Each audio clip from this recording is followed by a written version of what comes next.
Give me 1 second. There it goes. Okay, ようこそ everyone. It's Take Maria です。Welcome みんな。I am Maria Utsutake. 今日はちょっとね、ゆっくりやっていきたいんですよ。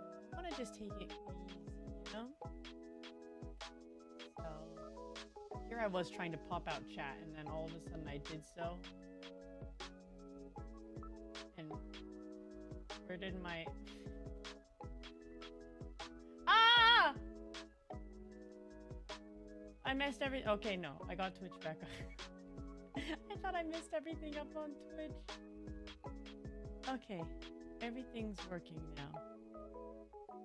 Jester, konmari. A little early. I'm actually a little later today. I've been trying to stream a little earlier. So like 6 o'clock, 6:30. And right now it's 7. But I kind of wanted to take it easy. Just take it slow. You know, get my glasses on. Ugh. I don't know where I put my glasses cleaner. Oh, I can use this one. This is my screen cleaner, but it's like the same thing, right? Computer screen cleaner and glasses cleaner. Boom, boom, boom, boom, boom.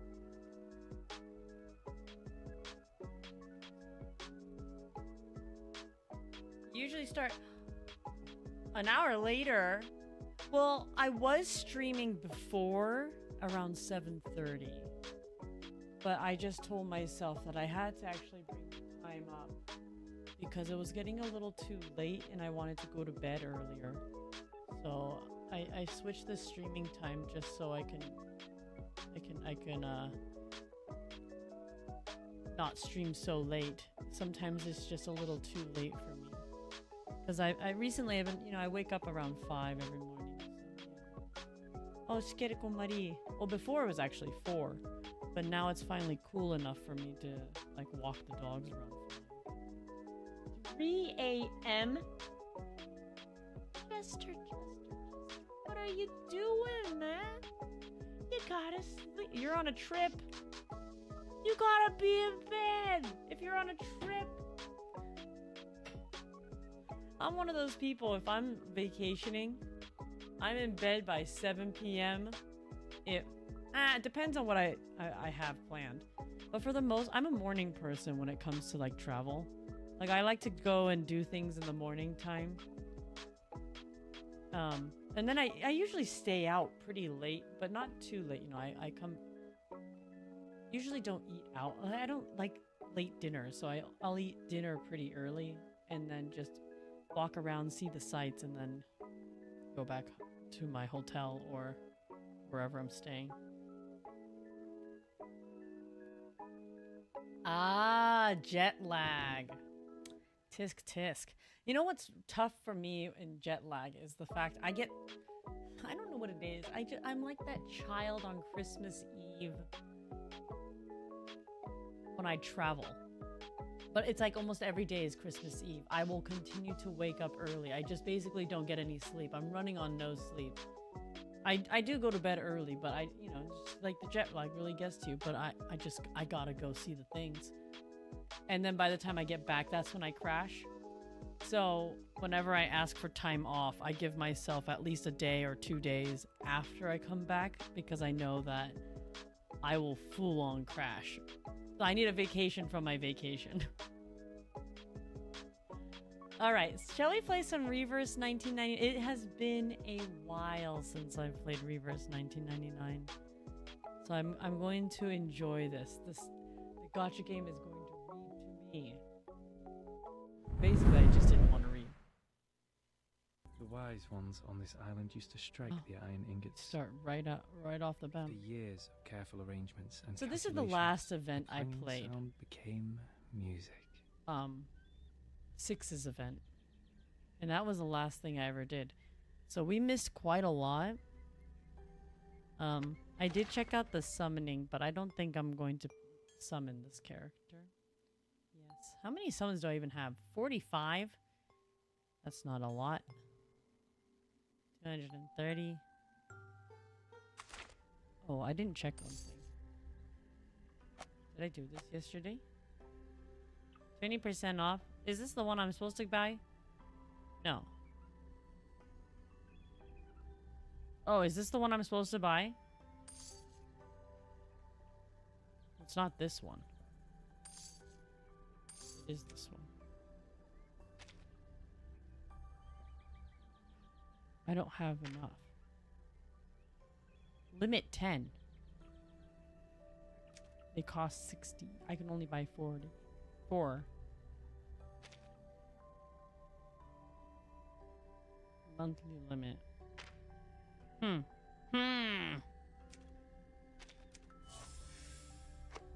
I don't know if that was a good purchase or not, but I did it anyways.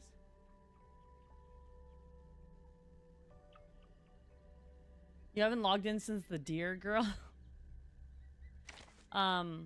Jessica.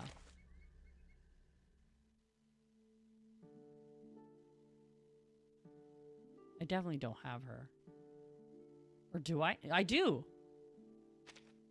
Jessica. I'm so glad we meet again.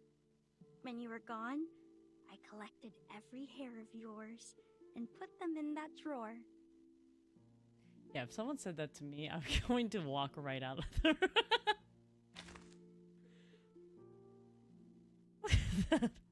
That's one of those things that someone talks to you about and you're like, you know what? You know what? I need to water my cat. The alternation of Good day day and to night you. maintains balance of the world. However, all right. So far of the story, we just did like one read, like the first part of the reading last time. We've realized the sunflower boy needs to be protected at all costs. And that's all we need to know. That's all that matters. Part of me thinks he's going to die, but that's okay, right? No, it's not okay. Oh, and I did build up my characters to... what is it considered when you level them? M3? Not M3. I don't know. The question of where the curious little dreamer has disappeared soon becomes a true conundrum. Also, Kiryu Komari. Oh, Alteranium Komari. As there... Oh, this is lots of reading. As their search through the dockyard, the post office, and even the town phone booths reveal no trace of him. Alright, we continue. This is, of course, because he has assigned himself a more critical mission, welcoming newcomers. A difficult task, especially when it leads him so far away. But he is not alone. His sunflower keeps him... His sunflower hops along with him. That sunflowers mean warmth, and that makes them everyone's friends. Oh my god. Oh my god, I don't know what to say. They would warmly welcome every guest that comes to town. Just like my best friend here, right? He raises his sunflower in his hand and whispers softly to its petals. Best friends. Everyone should have a best friend. He then picks up the pendant. Following his whispers, the pendant emanates a faint glow. Why, Komari? He's so cute.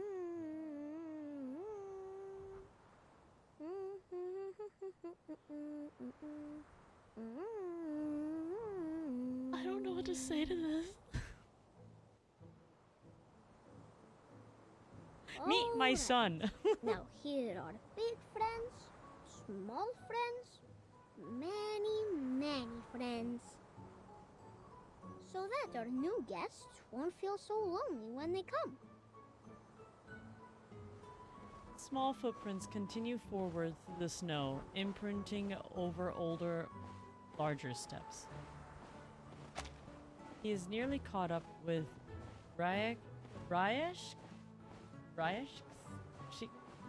Shiki's newest guest. That's a struggle.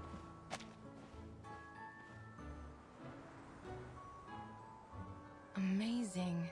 I've never seen such a highly mutated Ijirak before. I have I would king have sea missed these beings. precious research opportunities if there weren't a gathering in They're the in town. IS4. Oh, Windsong, seems like life has been good to you in your theory. She stares intently at the beasts in front of her, written notes hardly keeping pace with her whispered observations.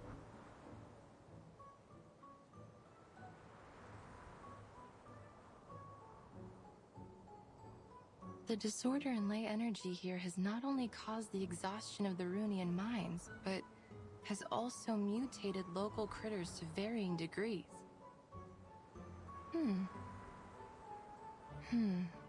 Then Zeno was right. No wonder they have sent so many researchers here to look for abnormalities. Even the crank ones like me. It's obvious that this town has more to it than a handful of overly active critters. But they don't seem especially interested in the mutant ones either. Zeno, what were you looking for here? Yeah, what were you looking for? Ah.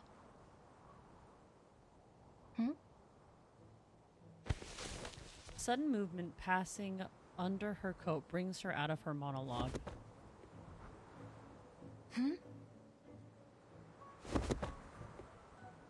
Hey, let go! Let go of my leg! Oi, oi, oi, oi. Keep it down. Sniffs. Strange. You're not a fox, and you're not a sable. The appearance of this unknown child brings, at first, confusion, followed by Hey, swiftly kid, panic. what are you doing? She picks herself up, dusting off a small flurry of snowflakes. Unfortunately, Windsong is not the only one startled by the child. Ah! Oh, shoot. Ejiraks are usually known for their good temper. It seems to not apply to their mutant kin. Rugged antlers aim squarely at the researcher. The creature's nose puffs with aggravated breath. Fine. I'll do it myself. Oh. Oh! Nice! Stronger and stronger. But...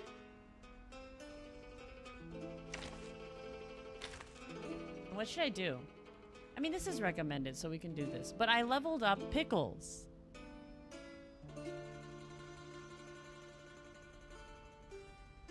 I haven't leveled up Regulus yet. That was my next one. Oi. Yes. Pencil checker.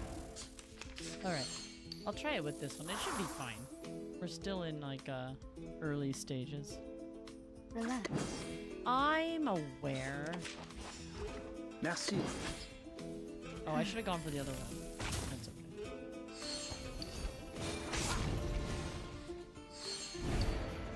Here comes my ult.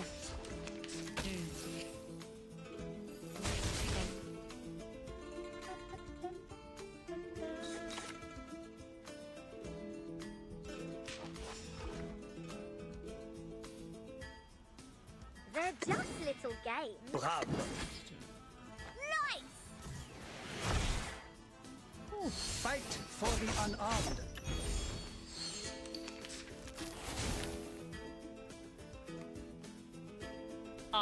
I was hoping for a multi-attack one. Tisk tisk. Follow the will Overkill of is God. fine, right?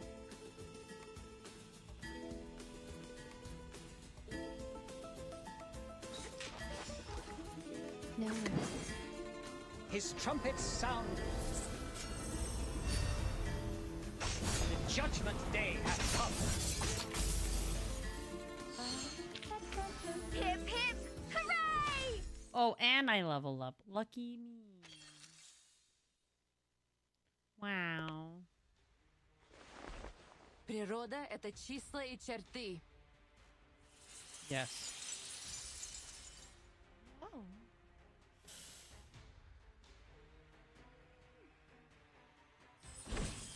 Ooh, I like this one. It's a very telling art. You spent some time thinking about it. No, I was like, how do I skip over this? And I was like, oh, I'll combine these and just use healing at the end. It'll get me through. Are you building blocks here? Building blocks. I had to think for a second. I was like, how do I skip again? The startled Ijirak runs away. I didn't read that whole thing. Whew. Lucky for us, it seems to still be afraid of the dark like the rest of its kind. Oh, good. It's finally over. I like her scarf. Her satisfaction fades as she's taken stock of her surroundings. Oh, my materials. Wow. You are the most. Most.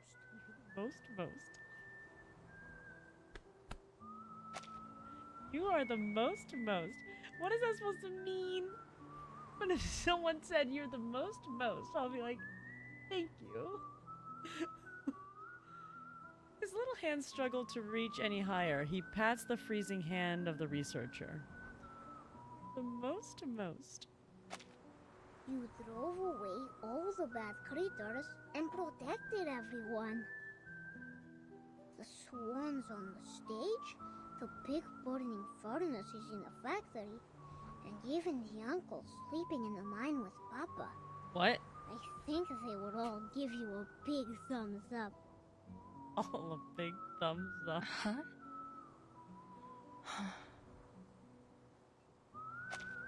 She sighs, resigned to what that she must now deal with her uninvited guest.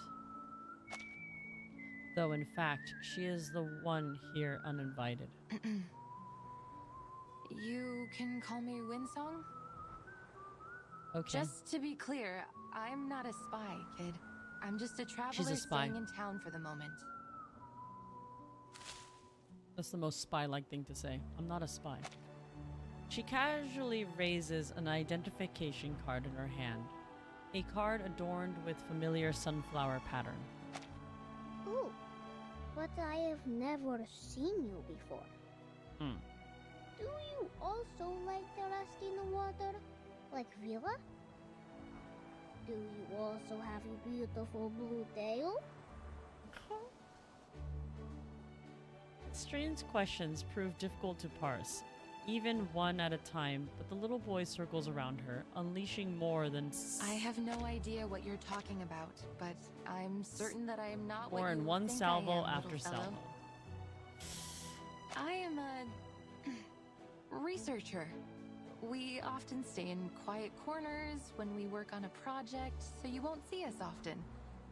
Understand? Researchers?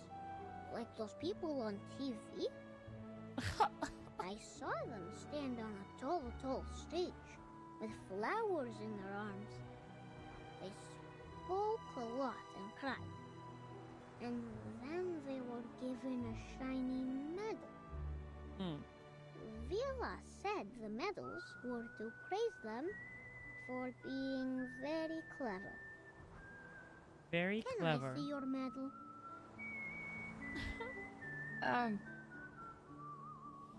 Shame on you for not having a medal.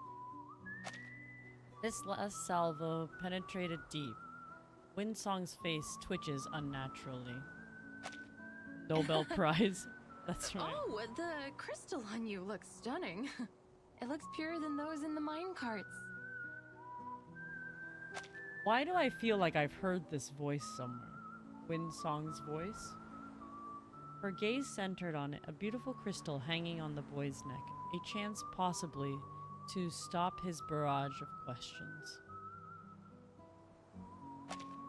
Of course. Papa gave it to me. His small chest swells with pride. It is precious, but also very dangerous. A crystal like this is almost as volatile as undiluted runium ore. They use this stuff for war machines. I like Kid, how she twirls them. listen to me. Put that away. Go home now and don't let anyone see it. Understand? It could stimulate the critter's appetite. Appetite. Oh. Winsong nods with satisfaction, eager to see him leave. Unfortunately, the sunflower gently brushes up against her arm once more. Can you build a very, very tall wall? One that can protect the whole town? Like what you did with the blocks? And that's how Attack on Titan begins. I'm sorry, little fellow. She points to the now empty patch of snow-covered ground. That was just a trick. It won't last long. Oh, that was amazing! Nina, Knut, Villa, everyone should learn from you. Oh. Could I make the doors and stones listen to me like you did one day? Will I be great? Like you? A strange kid like you should live in the age of Aquarius and be a part of the New Age movement, or become some kind of yogi doing meditation. Become a yogi doing meditation. And do it anywhere but here. The New Age movement. What is that? Her helpless attempt to turning him away goes without notice. Worse still, it seems... Is that what you're from? It seems to intrigue him. Teeth like a wall would be great. Wait, you have to... It's a bunch of like giants built in Lego, but then you have to cover it with a wall of Lego.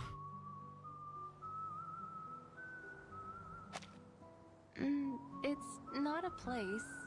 It's a spirit of a time, full of interesting things like crystals, new schools of thought, many crazy and creative ideas.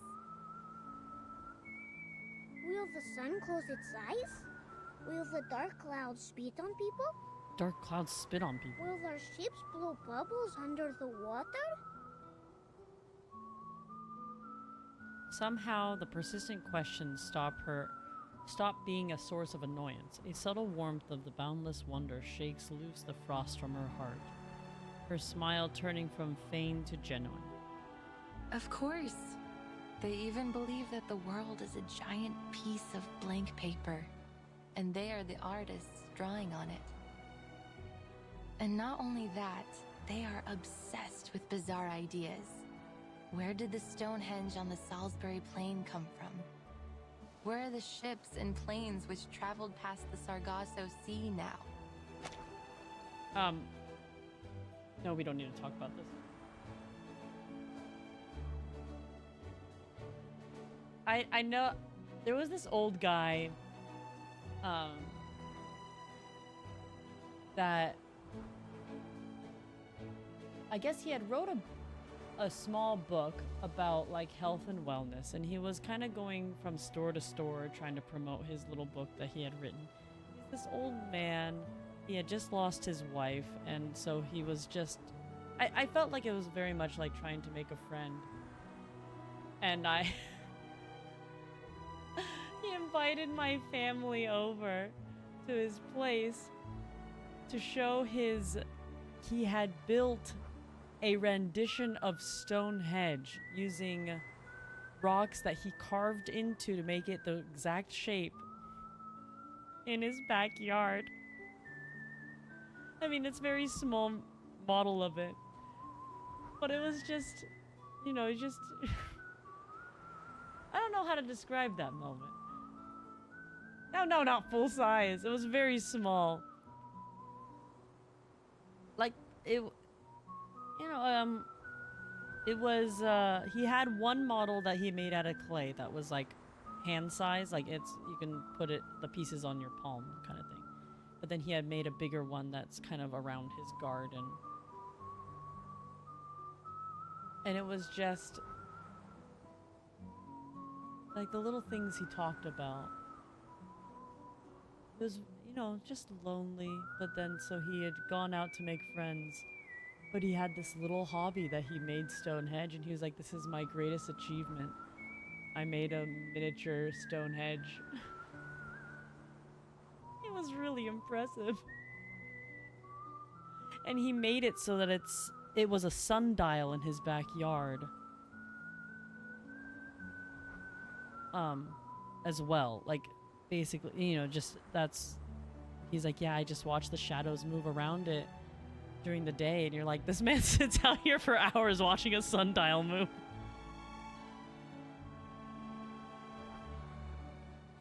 But it was just, you know, little things. It's quite impressive, you know? He was this interesting man. He's probably already passed by now. This was like easy 10 years ago. Or even, I almost want to say 15 years ago. It was a long time ago. I just had this memory when they said Stonehenge. I was like, I know this man. But it made him happy. And then he played piano for my family. He had made cookies. He used to come to the shop that my mom had been working at and always talking to her, you know? So then he invited, and so that's how we ended up going to his place. Very sweet old man. I like them. The child's voice blurs in the edges between reality and pleasant memory of her past. A time when there were others that thought like her. They called themselves lay hunters, the apprentices of a once renowned school of thought. However, few people in academic circles accepted the idea of ley lines as an answer to their questions. So, for these lay hunters, it has been a long walk through a dark night. Then they can come to the yashiki. The Here yashiki. the sun never sets. Half the year anyways. Then I can be their friend. And when I grow up, I will be a lay hunter too. Windsong tightens her scarf, as if warding off I'm the chill. afraid it's a bit too late, little fellow. Most have already given up. They lost interest in solving the mysteries and lost their faith in finding the curves and the lines. So, the study of ley lines has been all but abandoned. Oh no, someone sat on it? I'm sorry. There's only one fool left that hasn't given it up. She speaks wistfully, entranced by the days of memory, oblivious to the nearing sound of footsteps behind her.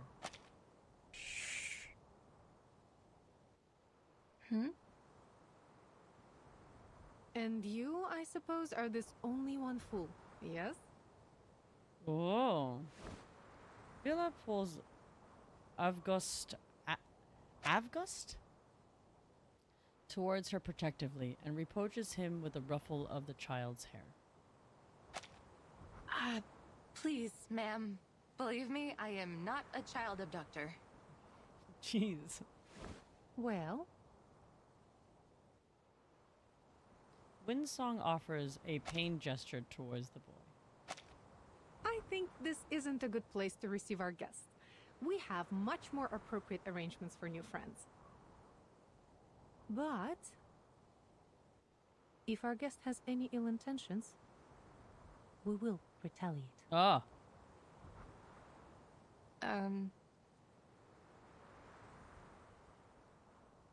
Everyone has such pretty eyes in this game. To be continued.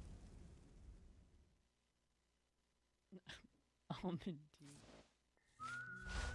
Da, da, da, da, da, da, da, da, da, da, da. Oh, there was no other thing. No. Da, da, da, da, da.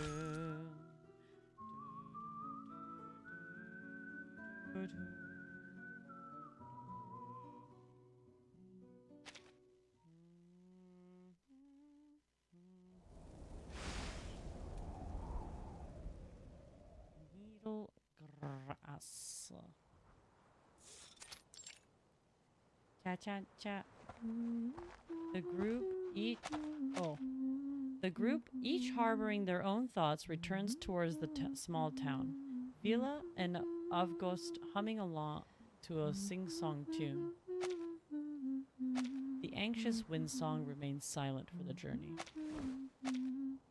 Villa wheels around just as they arrive at the outskirts, keeping up the cadence of the song. We're here. Thank you for taking care of little comrade Avgust, miss.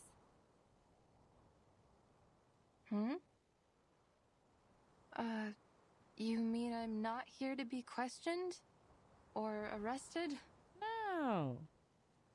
What gave you that impression? Of course not. Perhaps we're a little too optimistic, but when we meet a stranger, we prefer to welcome them. Villa looks over the awkward figure. Reading the expression on her face, the researcher breaks the silence with a stumble. Oh.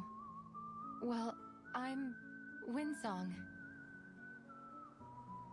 That's a very unique name. And where is it you come from? From the east side of the Dniester River. Dniester River. Villa's scales are hit with a sea breeze. She halts her conversation. Sniff, sniff. The teacher breaks out from her pause. No offense, miss, but you have a complicated and unfamiliar scent about you. The smell of hard rocks, a lighthouse by the sea, rainwater in the humid summer. Nothing hostile, though. Oh, that's good. I think most rootless travelers like me smell like that. Now, what is an offensive smell, then? If you haven't showered for a month, is that considered an offensive smell? Welcome to Rayashki, Miss Winsong. Feel emotions inward into the town. Thank you. I understand your caution, but... I'll just not say anything. I was going to say something. Windsong is seized by her own suspicion, spying her unusual scales on her arm. Villa catches the glance. She subtly tugs her sleeve and shrinks her neck into her coat, taking a few cautious steps back. You have nothing to worry about. It's not a disease. Anyway, let's talk about you. I heard that you are a researcher. A researcher, yes. Not long ago, many of your peers visited here. They wandered around and looked under every rock and floorboard in the town, like you do. I thought perhaps they were attracted here by the town itself. But no. Regrettably, not long after, they left one after another in disappointment. I was disappointed too.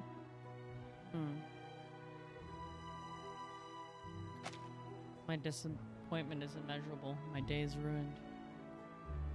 There is a curiousness in her tone. Will you be like them? Windsong. Those people are famous scholars.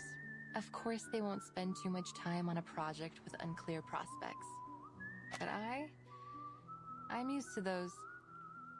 She has a freckle on her neck. Just thought I'd point it out. She spreads her hands out to the town with nothing more to say. I salute you for your courage and spirit of exploration. Okay. I thought you might be more hostile to me. Shouting things like, "Who do you think you are to prowl about on our private property?" Huh? You're assuming much. Many see the study of ley lines like finding a needle in the grass of a Siberian field. Wasted effort with negligible results. There is no such thing as meaningless work. It doesn't matter who you are, where you're from, or what you do. You will find your purpose here. Villa shifts her gaze over to Avgost, who has been found and surrounded by the other children not far away. Is that so? No wonder how you have such an unusual student like August. All that childhood wonder. Innocence. Somehow you've preserved it in him, haven't you?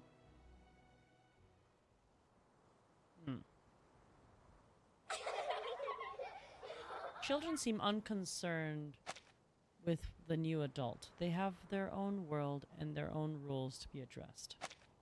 Is the show finished? We cancelled our rehearsal, August. Mr. Yevgeny just left red-faced. Yes, and he cancelled the friendship cheese on the food menu. All thanks to you. Oh, which one is the side character here? You can tell very clearly. But I was welcoming our new friend. And we have lost our cheese because of you. This is all Lost your our fault. cheese. You're the most bothersome kid in the Rayashki. Wow! I know that word. Most means the best. So thank you, Peter. You. That's why he said most. The other children gather close. August, we don't see anyone new here. You're not lying again, are you? She's with Vila. They greet each other, share footprints, and even sing together. Windsong is also the best. She can draw many lines on the snow and even on a seagull. On a seagull. We're not having another freak in town, right? Wow, Do you this mean child. drawing on the blackboard, like Miss Vila did? Do you mean drawing? Avgos playfully shakes his head, feigning an air of mystery. She made the earth turn into a tall, tall wall. And she blew her breath at it and made a building appear. If we had enough lay hunters like her working together, we would be able to send sunflowers high into the sky. Ah, that's not so tough. All the men in town know how to build stuff like that. When we grow up, we will work like them, with hoes and shovels. But that will take ages. If we can learn how to build like the lay hunters, then we can help the adults right now. Wait, was her eyes always this twinkly? I don't remember this. Don't listen to August. The children discuss the notion animatedly. Piotr finds himself squeezed out of the huddle. It was? I just realized. He puffs his cheeks and hurries over to the adults. Greetings, Miss Winsong.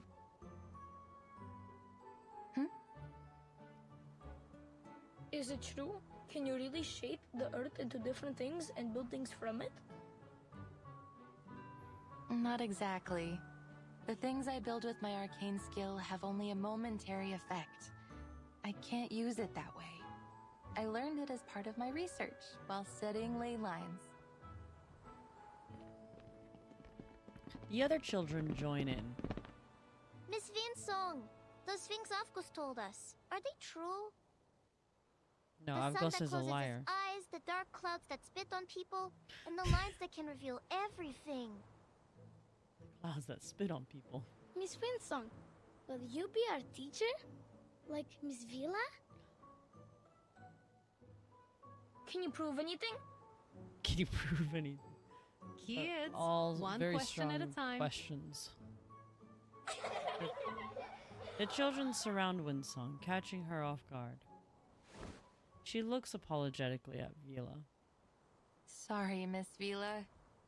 I should explain it to them. Mine is not a formal discipline. Many people believe that it relies too much on the observations of arcanists, and the conclusions aren't useful for the public. So it is best that you kids do not study it. She shrugs her shoulders. A pursuit of passion, fit for only a very stubborn fool like me. I see. Vila nods in understanding. Then you must show us all about it. Should she, kids? all the more I'm reason. sure Miss Winsong would be very happy to give us a special lesson about her studies. Uh-huh. Yeah. Yay! Escaping the unasked for obligation, they may prove to be more difficult. Miss Vila, Oh dear. I thought I made myself clear. Prove more difficult than expected. You have worked hard in this pursuit of passion, haven't you? Regardless, the study of ley lines is, well, it's useless. Winsong lightly taps her yellow notebook filled with cryptic scribbles and notes. Useless. These kids should learn something like geography. It's a much more thorough and important field. As far as the general public and academic institutions are concerned, the study of ley lines is just a niche aspect of geography. Worse still, one that is solely accessible to arcanists. To devote any real time to its investigation would take up valuable research funds and equally valuable researchers. At least that was how they felt about it. Vila furrows her brows. Who can say for certain? What about you? Do you also think that the study of ley lines is a waste of funds and manpower? Of course I don't. Through ley lines, we can detect arcanum-related events in the area, learn about local arcane creatures, and find the secrets hidden both above and below the Earth's surface. But I can't yet prove this to people. Vila places her hands on Winsong's shoulders. Well, you don't have to prove it alone. It doesn't matter what others think of your work. The only important thing is finding its uses.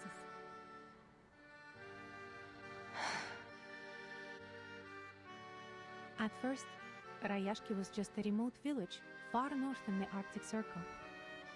People came here to share a dream of a better future. It was only by luck that we found the Runium. Then Zeno approached us and became our business partner. For over 60 years, people here have worked together to make it what it is now. We built the school, the swimming pool, and the cinema for everyone. Rayashki embraces and takes in every newcomer. You and your studies are no exception. This is where our paths meet. Vila smiles warmly.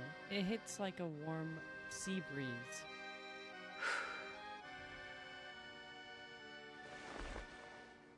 A pair of hands concealing sharp scales extends towards Winsong. Please know that I'm not just doing this for you. I'm doing this for a better future.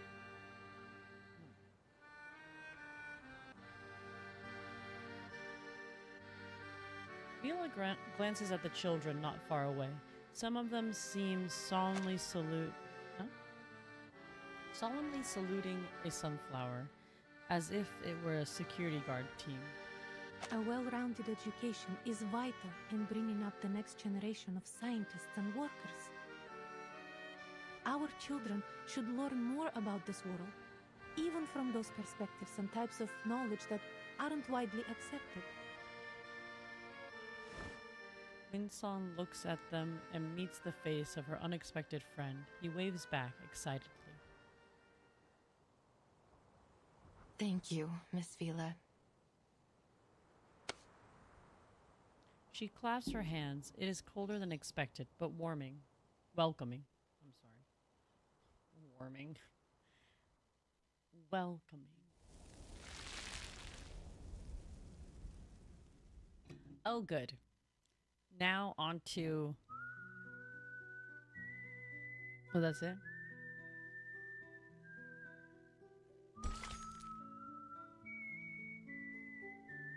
Ba, ba, ba, ba. Oh, it was just a story. Okay. Next.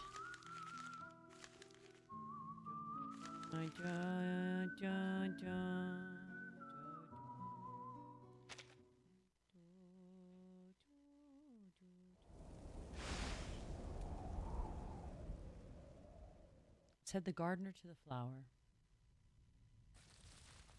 Oh, whoa, whoa. The study of ley lines sees the world as a clear map. Okay. The cities look like squares to us, while natural landscapes appear to be curves overlapping one another. Many bizarre places in the world, such as the location of the Tunguska explosion or the mysterious 30th parallel north, can't be drawn in squares and curves like cities in ordinary landscapes. We need to find a way to indicate them in a clear, precise way. Yes. It's a maze. Well, it is the ley line map of a city, but you are right. It does look like a maze. To begin with, I should introduce the most crucial concept in the study of ley lines. That of ley energy. Ley energy. It is a special energy which we can easily detect throughout the town. See how it comes out from underneath the ground and goes into the local biosphere, circulating around like a system. If we think of the town's ley lines as a food web, then ley energy lies at its foundation. Like how big fish eat small fish, and small fish eat even smaller fish. The boy's comparative is simple but essentially correct. Exactly. They are the smallest fish eaten by the big fish. If we catch the big fish and study what they eat, we will know where to find the other big fish. And the ley energy, when the big fish die and break down, the small fish will go back to where they first came from. The circulation goes on and on. You've put it very well, Miss Winston. Like the rainwater that comes from the ocean to the rivers and returns back to the ocean. Yes. Her tone raises the scales along the neck, You're a unfurling quick slightly. learner. But it is not exactly like water. The concentration of ley energy is far more noticeable than that of a lake or a school of fish. Once we find its densest spot, we'll be able to trace it back to its source.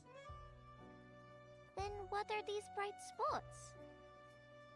These are the energy-rich locations. In a way, they indicate the energy flow. So many. They look like stars in the sky. Yes, and finding these locations can be very costly in terms of time and manpower. Then what do we do after finding them? They can tell us many things. The ley hunters will follow their courses, analyze the components in them, and match those components to each resource. Yes. Some of the components don't match with any of the known resources, which means there might be a new resource waiting to be discovered. Of course, from the ley energy, we can also learn about the local critters. You talk about strange things, almost like Avgus does. He pouts, finding all this hard to believe. These are just lines. Like dancing earthworms. Dancing They earthworms. wiggle, they twist. They're having fun. Jumping on the waves, then into the little boxes, and back into the little balls. Great. We have 2 of them now.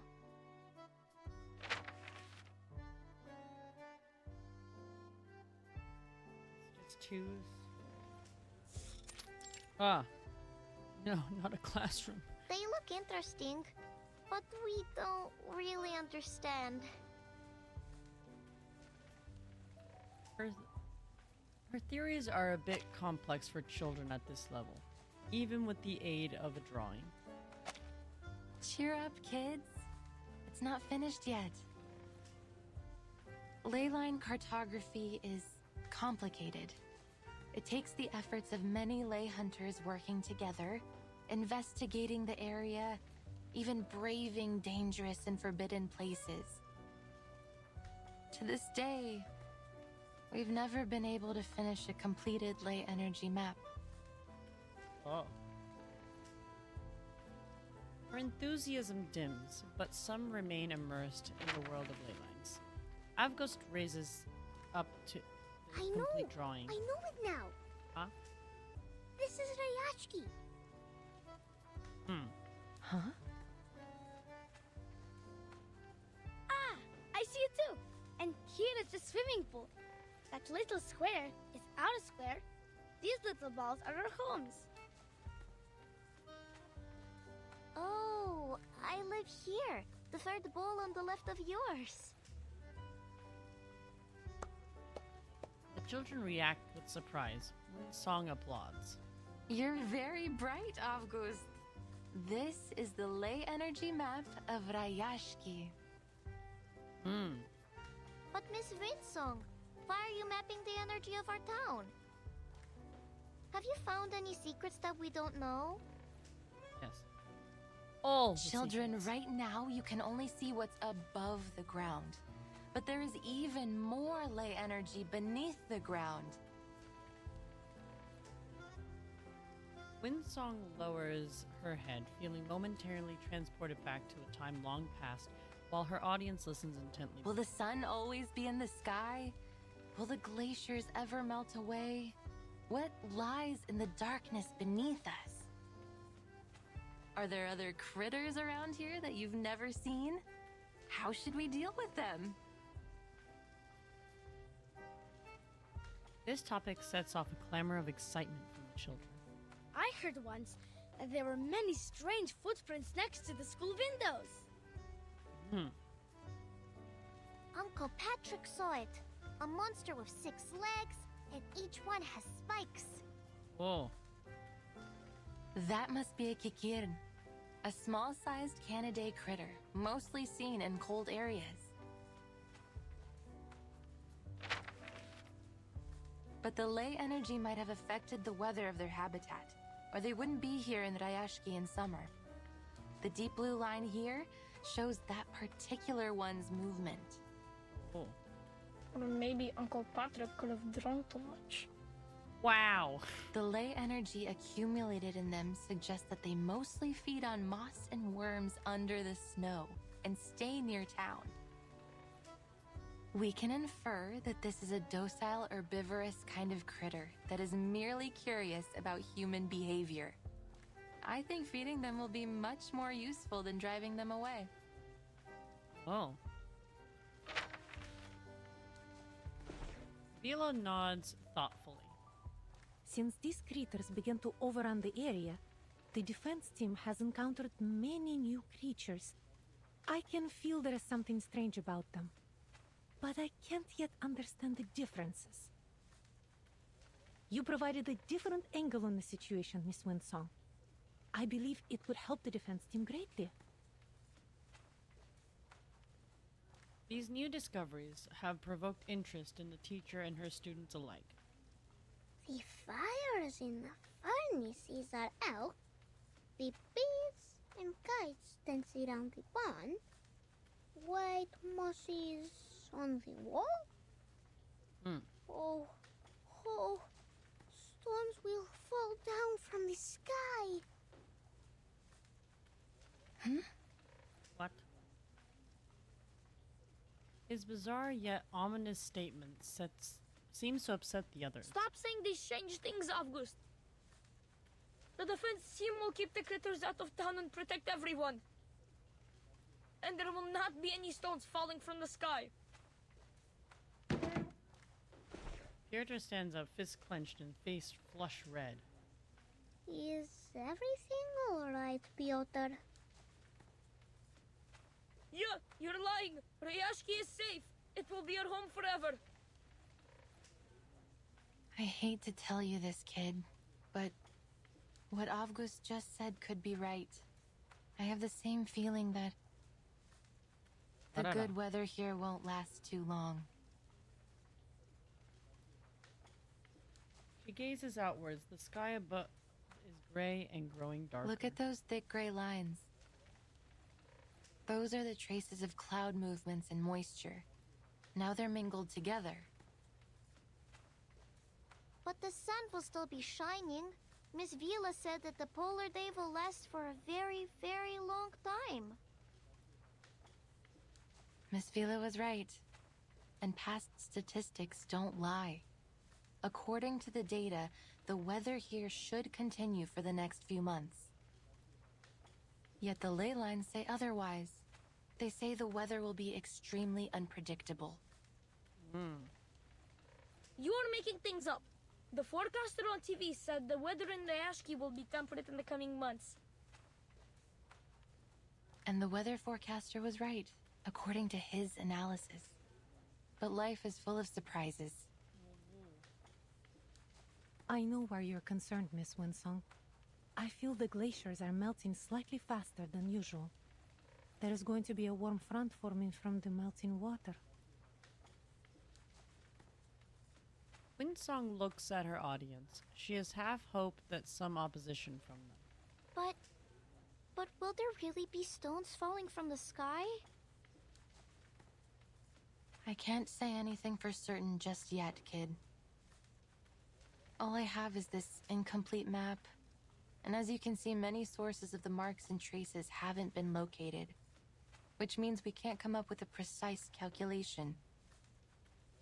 But there's no question that Ryashki will soon face many challenges. The weather could become much worse. The environment might change. Maybe some unknown critters might turn up. Liar! You're all liars!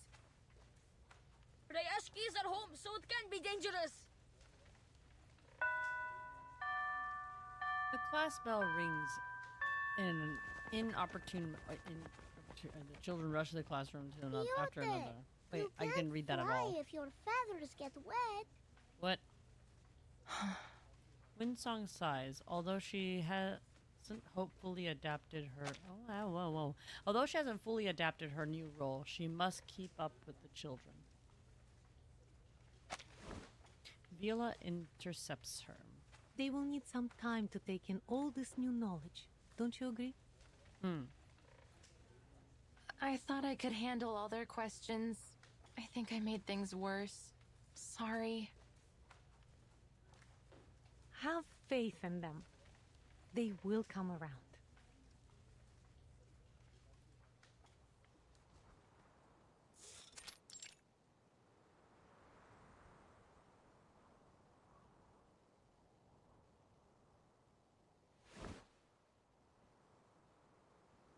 Oh, I didn't read that one part. Sorry, I was looking away. Character squats on the ground, muttering softly to himself while rolling pebbles. A sunflower and the boy attached to it approaches. Are you here to laugh at me?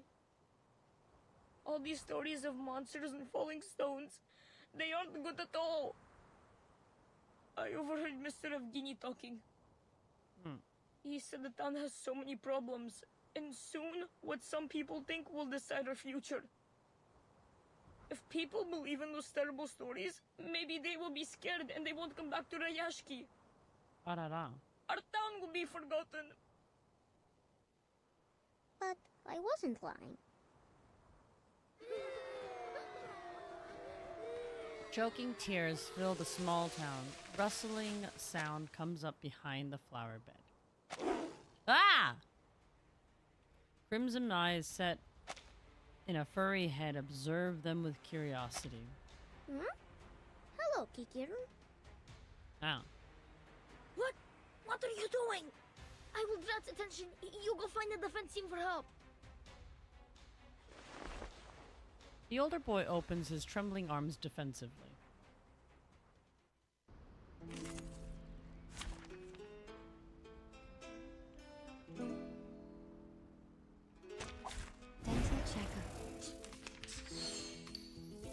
Oh. They have little pom-poms on the tail. Okay.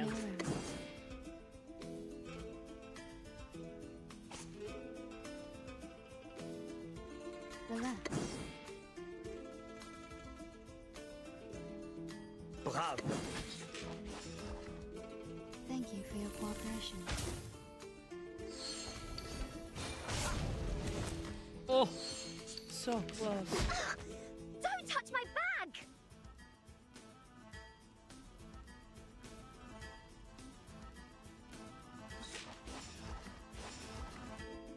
Start me up! Merci. Left hand up! Now right hand up! Hey. They are much naughtier than the Foundation's kids.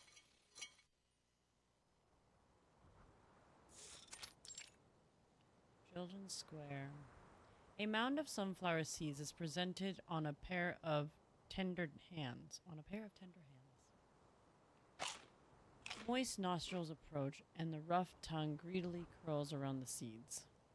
It's itchy. Itchy.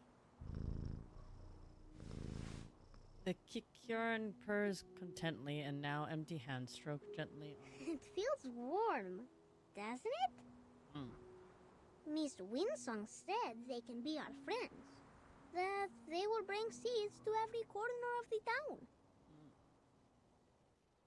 Like a gardener? Yes. Another pair of hands reach out cautiously, caress its fur. Yes. Go plant more sunflowers, Kikirn. The deep blue creature darts away. So, Miss Winsong was not a liar. Oh, yes. I'm glad we established that. Ah!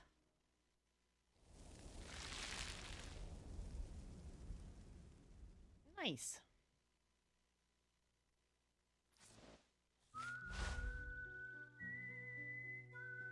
Nice. Clear stage FR19 to unlock. Oh. This has like a super challenge.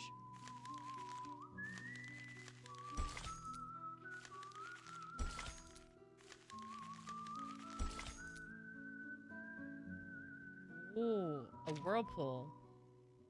Okay, let's go.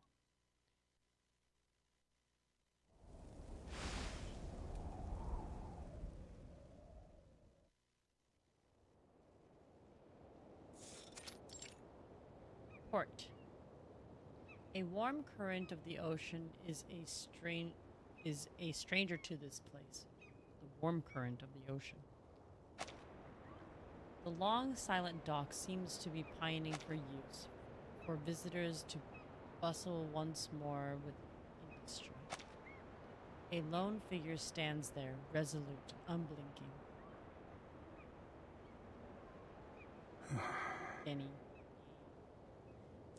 Back. Fila stretches out her hands beside him, the scales on her wrists and ankles catching the light shimmering against the white reflection of the water. Do you really think it's a good idea to turn to Xeno for help?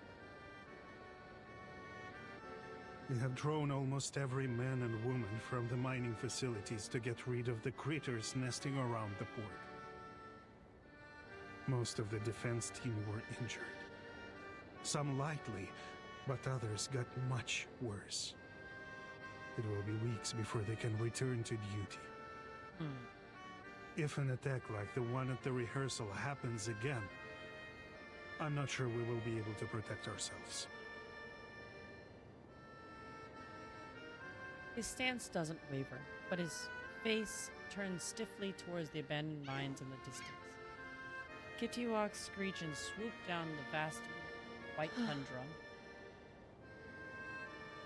I know most of our people are frustrated with Xeno's arrival, but I expected better from you, Vila. Nah. People trust you, and they will follow you, but that doesn't make you right. Maybe you're still too young to see the dangers.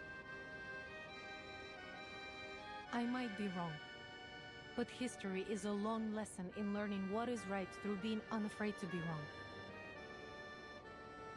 Sadly, we don't have time for a trial and error. And this is your excuse for making decisions for us against our will? I will hold myself responsible for my decisions. In that, you have my word. Okay.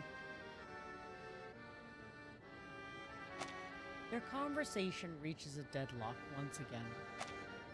Fortunately, elsewhere, there are others with fewer and simpler burdens.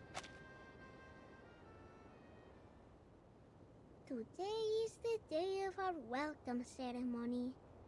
Vila said when the bell rings, the important people from the Dorothy's Academy will arrive. Everyone looks excited. Nina has put on her best dress. I know she'll be great on stage. Basono will do all with Piotr. It's his duty to protect the princess. As for me, I got a new job from Mr. Afghani. Salute, shake hands, and give them the warmest welcome. The child nods solemnly, aware of the weighty mission he must undertake. The little standard bearer stands ready to receive Rayashki's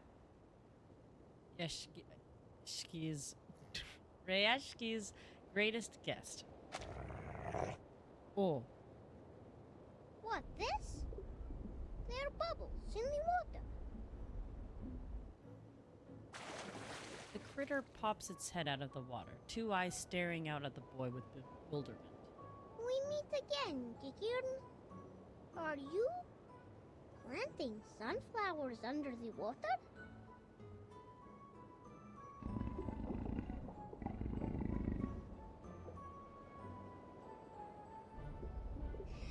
Have you brought your friends?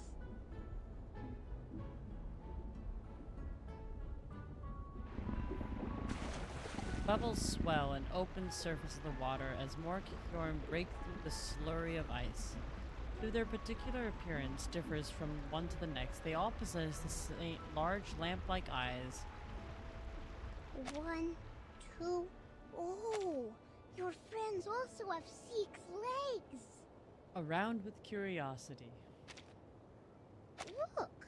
They're wearing needle grass and flat files on their legs. Are you also here for the ceremony?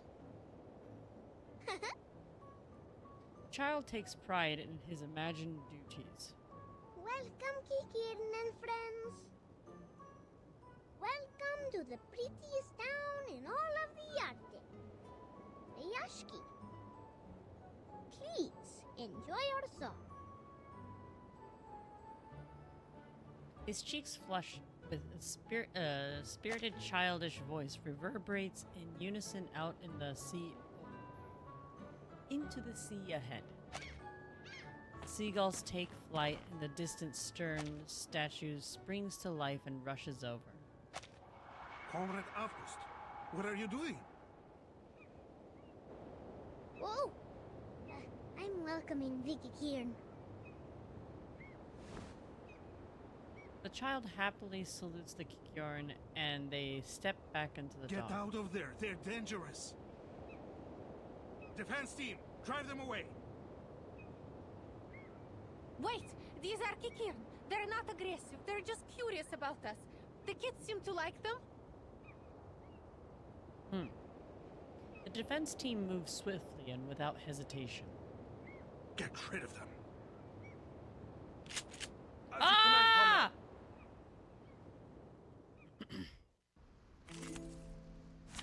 No. Dental checkup. Oh, why must I keep fighting the Kikiorn? No worries. Bravo. Ah, they're starting to get stronger.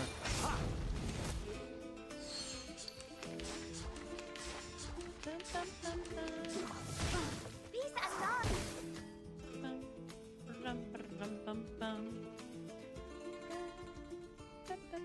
Relax.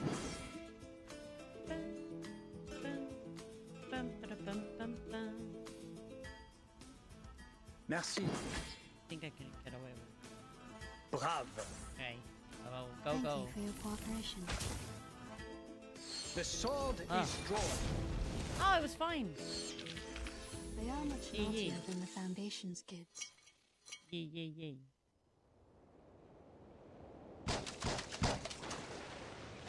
Ah! Spray of bullets and bursts of flame disrupt the water's surface, following the Kikiorans as they dive in, one after another. Alarms wail in the distance, but the Kikioran are already long gone.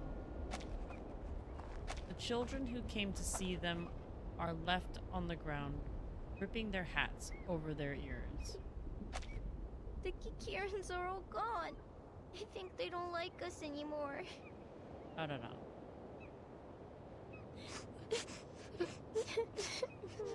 Wow, you've done it now, Erwin.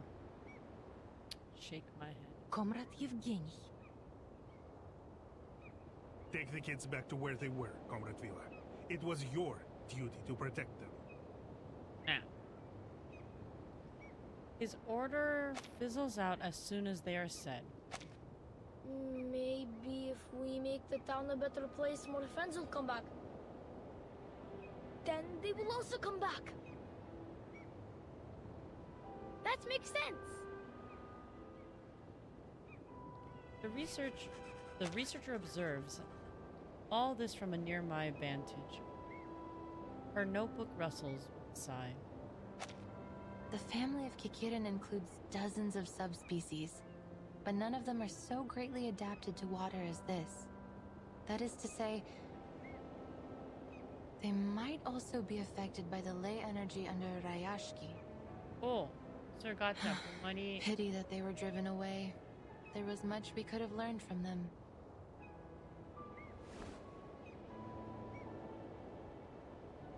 She looks up. A blanket of clouds obscures the sun, only with a few rays of light breaking through. The temperature here is rising much faster than expected, and much earlier in the season. I imagine if you asked the Weather Bureau, they would say this is just an odd occurrence of unseasonable weather outside of expected ranges. Yes.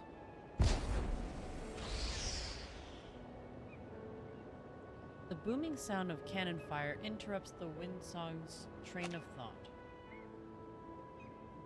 It's time. The Xeno investigators should be here any minute. I must stress again how important the ceremony could be for our future. Okay. Our town's economy is facing a cliff, and I am sure each one of you has noticed the increased rationing. If we wish to take care of our people in the future, and protect our friends and family from these frequent creature attacks, we need Xeno's support. So we will work with Xeno, because we must. The future of Rayashki is in our hands. So is the future of every comrade here. And we need the cooperation of every man and woman here. His stare falls down towards the... Sorry. Towards the...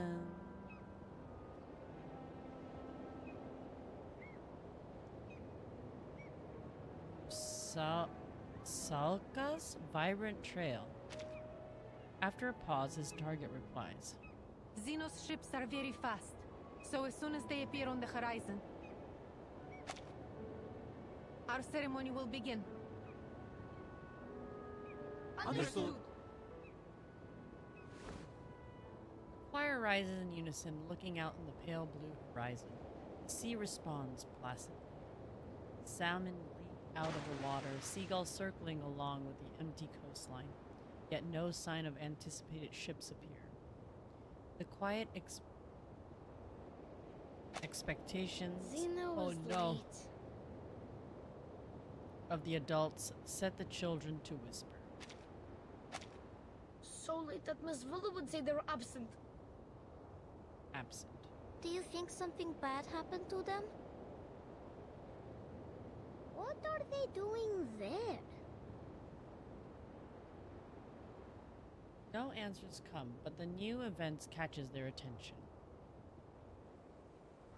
Oh, something is falling. Light and soft, like a polar bear's head.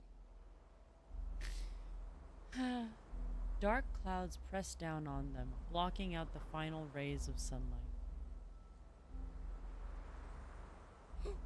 Poor bear, losing all his hair.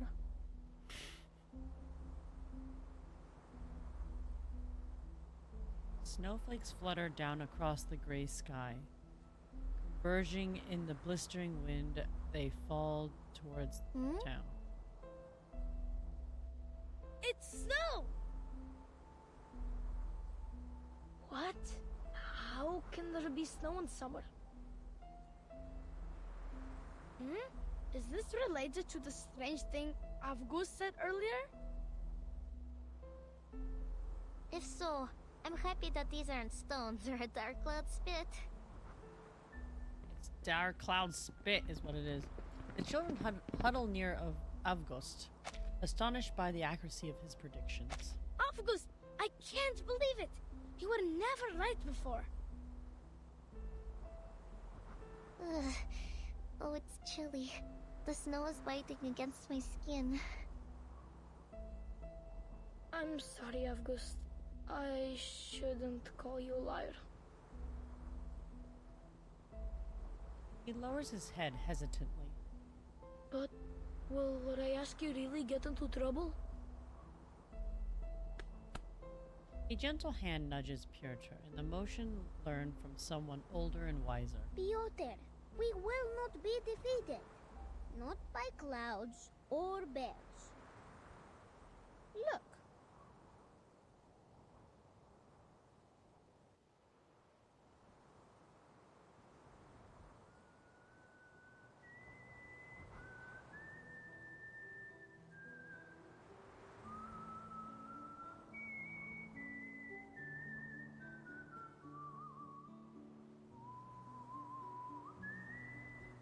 Mr. Tortoise is walking very slowly.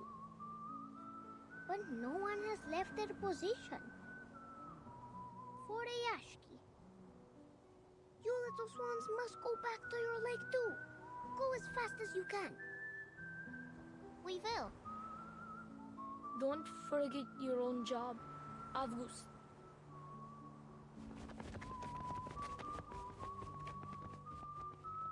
The children return to their positions and ready themselves. So, this milky white line is this snowstorm. The average temperature in Rayashki has reached its highest point in the last 5 years, which together with the abnormally rich air moisture have produced an unseasonal and odd kind of snow. The weather forecast was wrong. Ley lines were right. Windsong can't hide her excitement. She leans on the wall some distance from the event, her pen flying across the page after page of notes, until she's compelled to snap back to reality. The assembly before her has barely moved. The snow claims more territory by the minute. Over sea and land, piling up on the railings, raising over boots and large...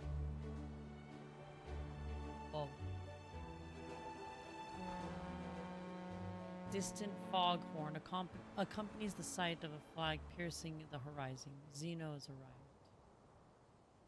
Everyone listen! Our ceremony will begin! As you command, comrade. Music, please!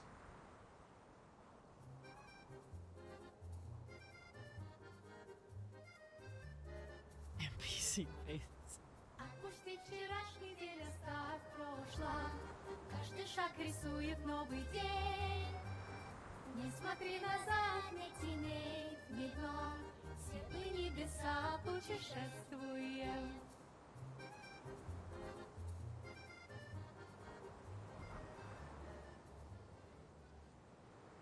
And the celebration continues.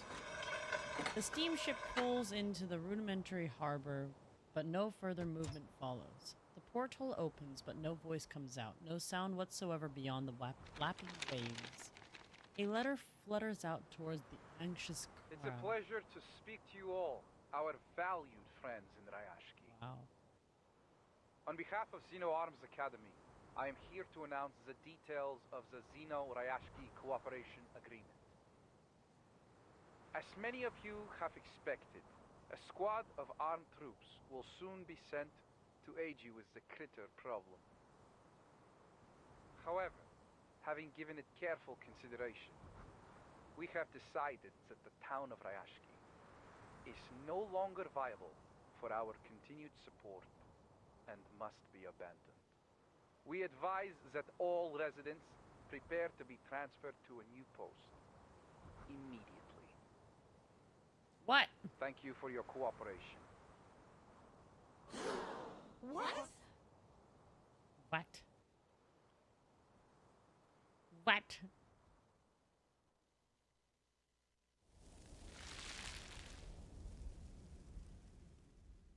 That's horrible.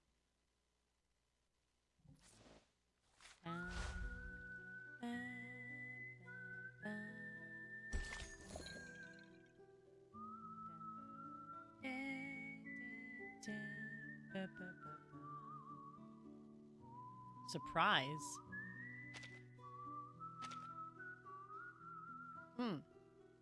This just makes the fight a little bit more difficult. Bye. I can't wait anymore. No worries. Merci.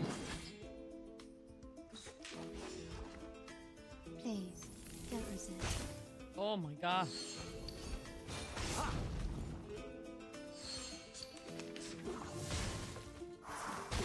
Peace and love. Peace and love. Yes, peace and love. Ging.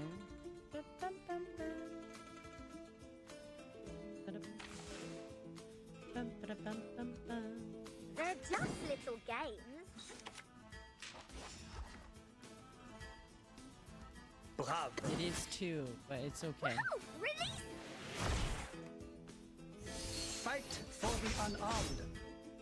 Oh, the shame of it all.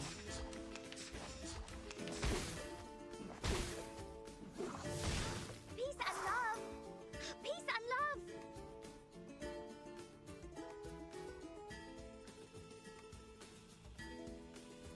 I just did like a debuff to this one. Relax. I'll do this. Follow And clean up whatever. Please, don't resist. Oh. His trumpets sound. The judgment day has come. The sword is drawn.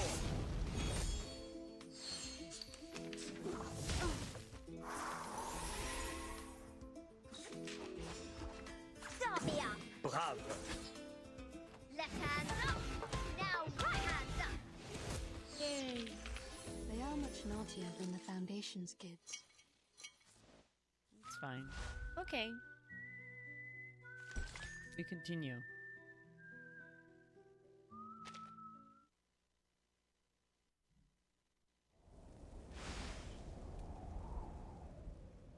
Good days, bad days. Yes.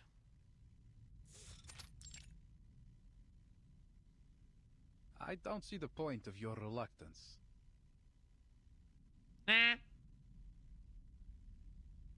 The frowning master of ceremonies straightens the tortoise pattern letter and then shoves it back into the envelope.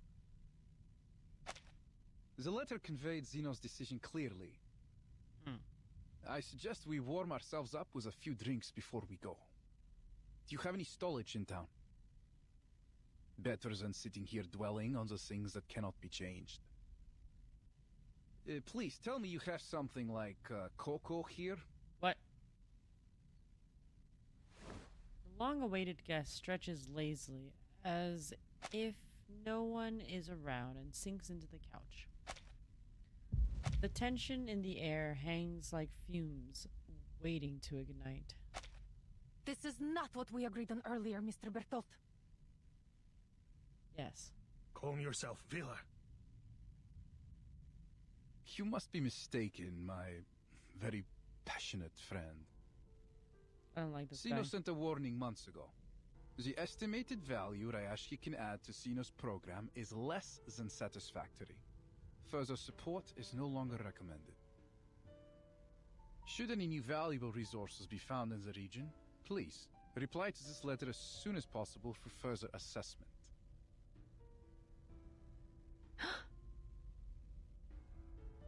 Then we heard back from Ryashiki.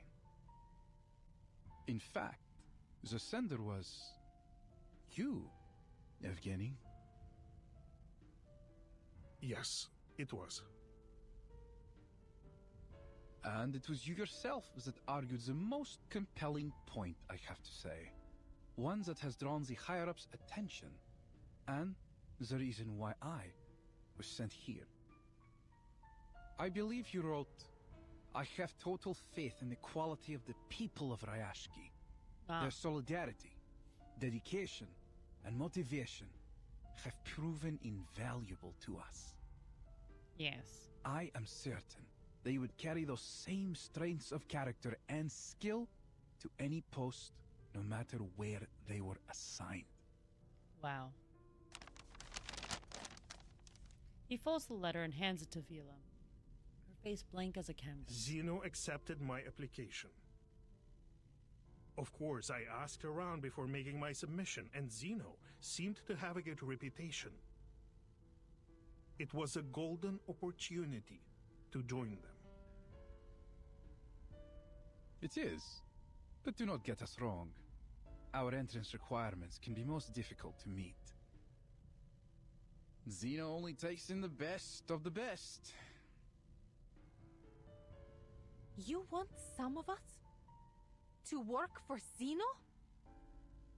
You never told us anything like that, Yevgeny. Be reasonable, Vila. I can see why some he of did us it, though. deserve this opportunity. What about the others? We have elders and children. Some of our comrades have been injured and even died in the mine. Are we to forget their sacrifices?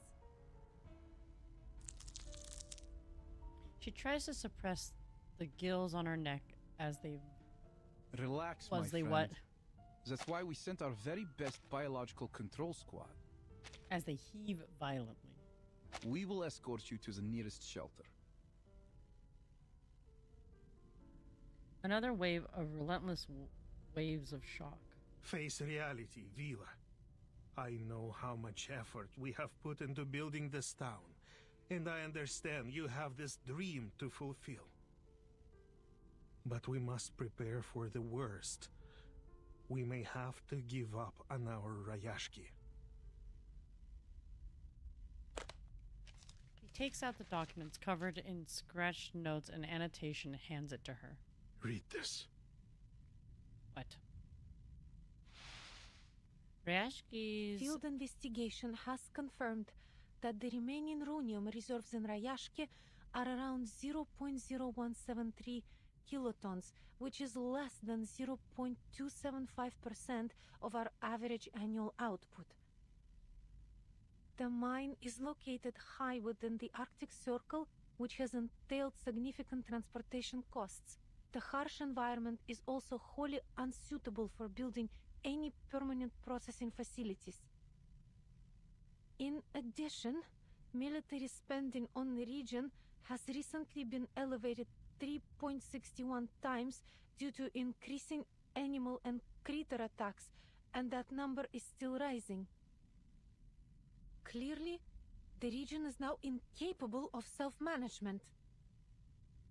According to the Guide on Global Humanitarian Aid by the Office for Disaster Risk Reduction of Xeno Arms Academy, we propose to send a special squad to the region to evacuate all local citizens and subsequently take care of the remaining biological control issues.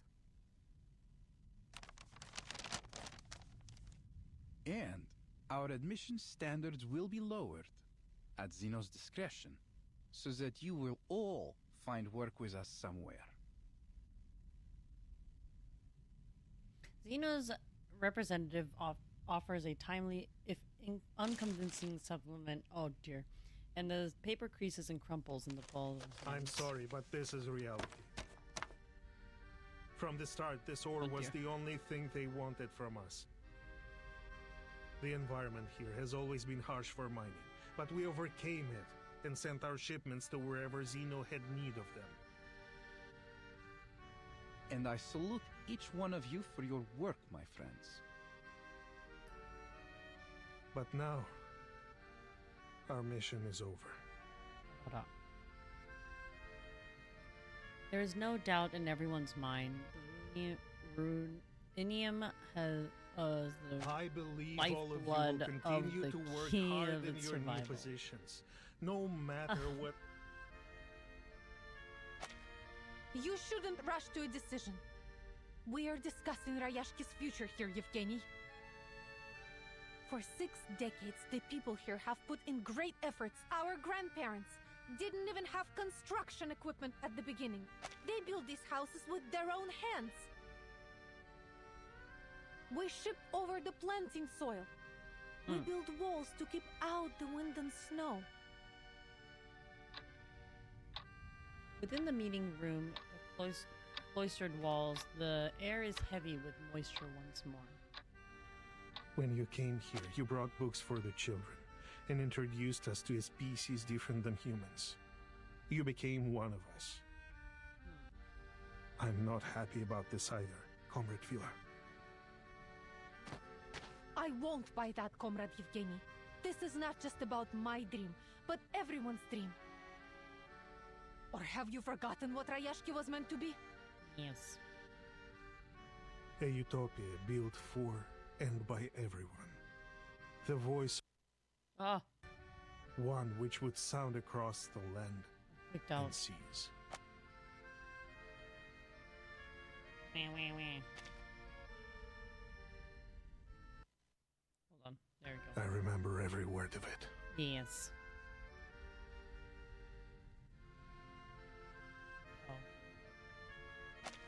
Alter. Evgeny's voice is low, but still You have my sympathy, friends. Zeno has also suffered huge losses in many regions. We have lost manpower, territory, armament factories, and even some of our affiliated military schools. Rayashki is but one of these losses.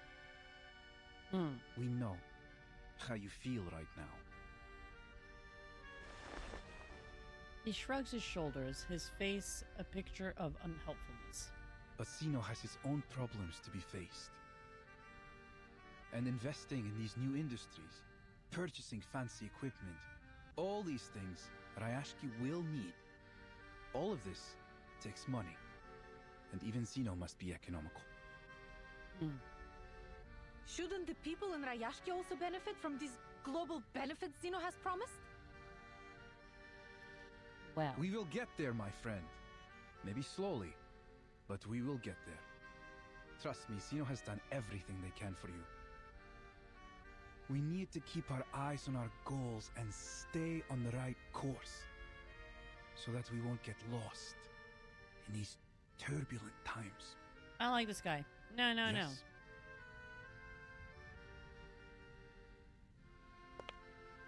He leans towards Vila, providing unnecessary whisper. I know how much faith these people have in you, and I believe you can show them a different perspective about these coming changes. Of course, this will also help you during Zeno's assessment.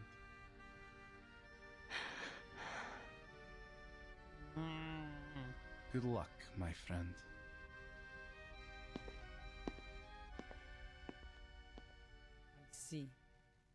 I see.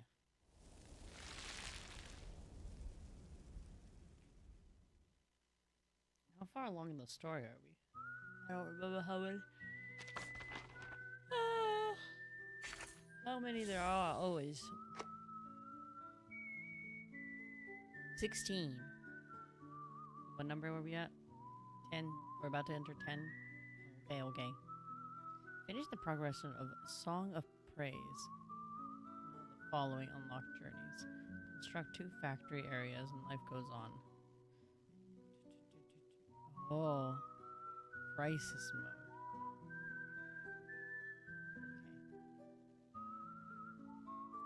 Okay. It's not bad. If I go back.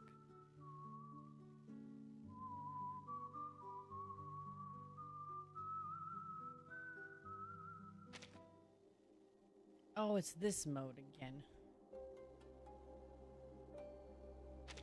It's in the shop. Oh, this is Oliver Twist Fog. Oliver Fog. Okay. Lots to get through. Oh, I definitely need these materials. Oh my god. Okay. It's okay. Oh, this.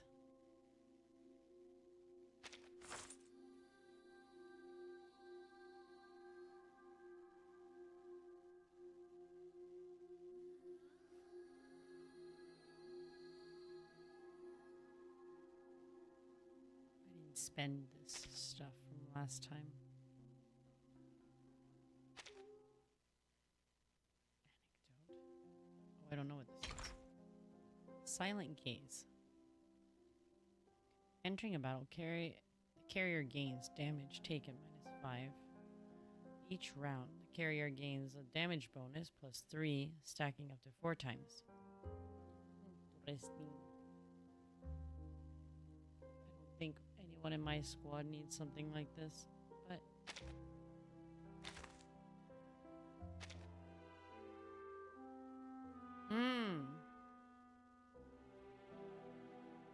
let's see. Okay, so there's quite a lot to be done. Ah!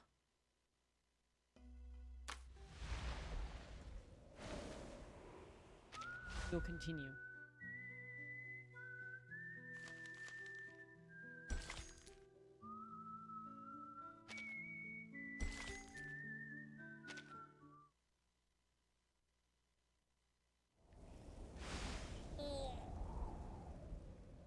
I have to stretch, my gosh.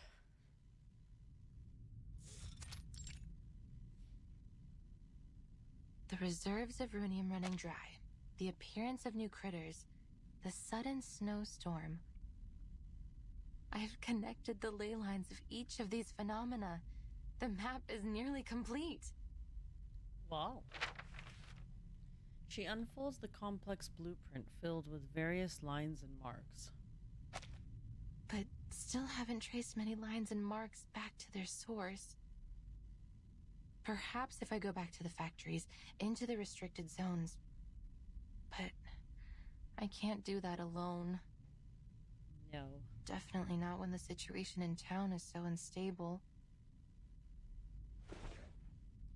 Windsong collapses onto the table. An avalanche follows, covering her in layers of books and manuscripts. The pile around her looms like a mountain range, casting her in shadow. Well, I should have given this up long ago. There's no chance that the study of ley lines will ever be accepted again. Phantom voices of past mockery and scorn rise up to her ears. Regretfully, Miss Winsong, with nothing but these outdated files and materials to back you up, there's simply no way to justify reinstating the study of ley lines into our curriculum. We don't have unlimited funds, and we must save our money for projects with greater potential. The study of ley lines is... Laughable. Of course, we might be able to consider new ideas and projects. You can't be allowed to do this on your own. You will need endorsements from the Institution of Geographic Studies, the Arcane Creatures Society, or other such organizations. Let me think. Zeno seems to be interested in geographers recently. They just recruited a number of researchers for a new commission. Maybe you should go try your luck with them.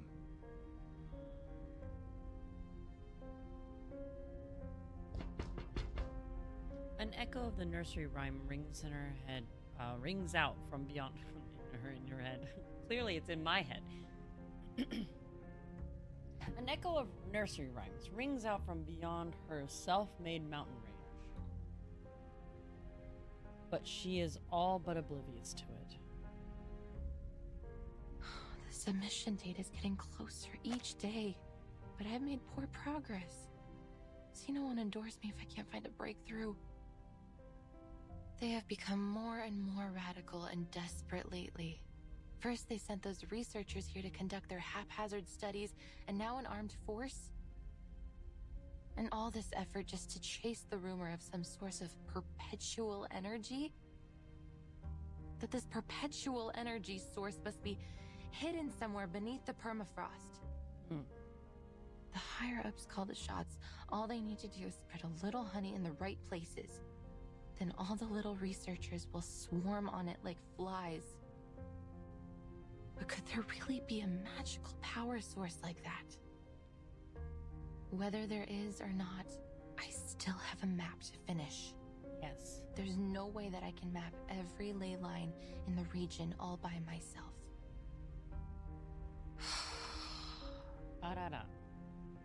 Goodbye research funds. Goodbye lectures and seminars, and so long to my dreams of being chair of the Geographical Perspectives Forum. She jostles the heaps of books, moving them just enough to let in some light and sound. They seep in through the cracks like starlight. Tuk-tuk! Ah! The door snaps shut. Windsong stands against it nervously. Instruments roll off the table, colliding with each other at the windowsill, the corners and under the bed, falling in a cacophony of disarray. That's the word. What was that? Tuk-tuk. The door is gently pushed open again, revealing a curious face of a sunflower peeking in through the cracks. Miss Winsong, we've been waiting for you. Oh boy, Avgust. This is the best.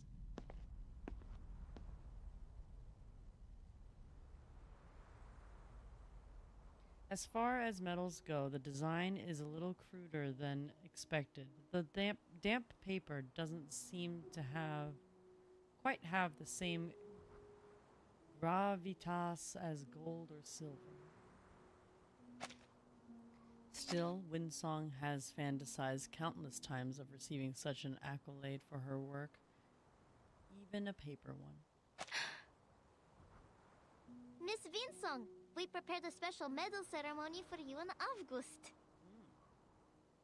Please, come to our ceremony.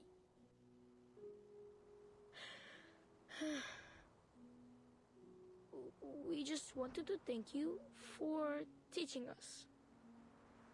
Miss Villa was you've right. come a long way. We shouldn't have been so quick to argue. We should have listened. So you should be given an award for being right. Being But our right. ceremony will not be as big as the ones on TV. Indeed, this is a very special and exclusive reward. Simple as it is, it comes with something no one else could. The innocence and laughter. Miss Winsong, will you accept this medal? For the first time in a long while, the study of ley lines basks in the glow of scholarly acclaim. The paper medal is cupped in her trembling hands.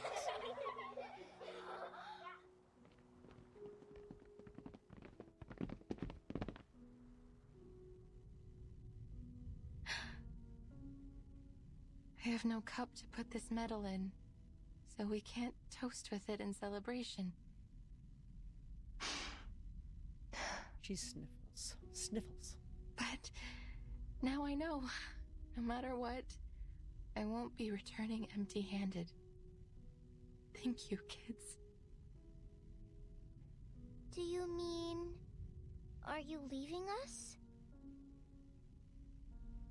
But there is so much you still need to teach us.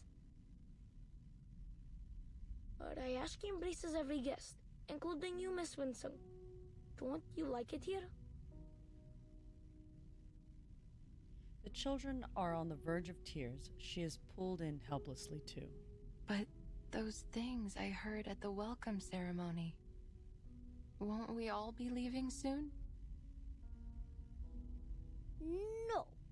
I don't believe it. That stranger was mean. He wasn't our friend. No, indeed. He wasn't. This is our town. They can't speak for us. That's right. Neither doubt nor sorrow will dim their eyes. Before her lies the sea of steady faces, their words encouraging and powerful despite their youth. They plant some strange seed of hope within her. Miss Vela invited the men from Zeno to leave his ship. Then they went into Mr. Evgeny's meeting room together. Uncle Knut promised me that no one will give up this place. They will go to many meetings and find a solution that satisfies both sides. Yes. The tortoises move slowly. They need to keep their eyes open and look for a better answer. So, will you stay and teach us? I won't cause you any more trouble. I promise. Promises, Piotr. The children burst into laughter. Their voices very nearly drowned out the rustling noise coming from behind the windowsill. Comrade Calculator is speaking. Calculator. Curiosity propels the children through the half-open door of the guest room.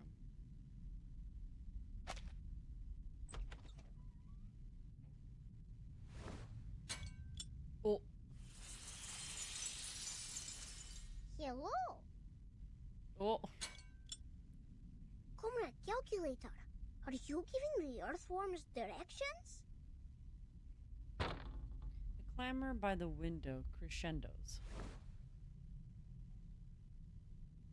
Even on tiptoes, the child barely reaches the faintly glowing calibrator.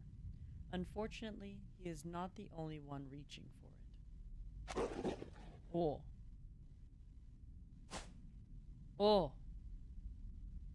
More unfortunate still, scaly claws prove mightier than little fingers. Ah. The other children notice the tug of war and the crowd around Windsong squeezing into an increasingly cramped room.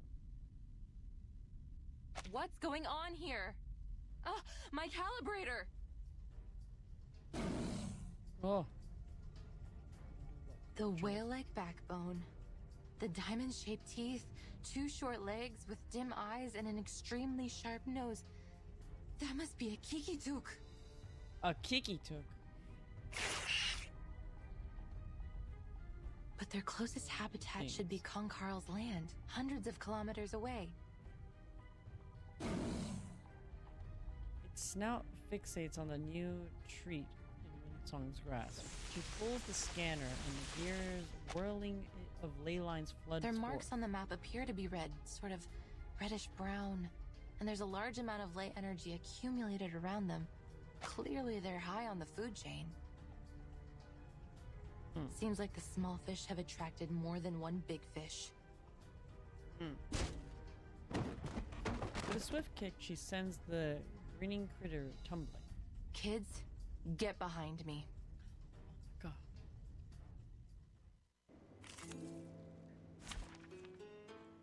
Nice, nice. Dental checker. Nice, nice, nice. No worries. Merci. Please, don't resist. Oh.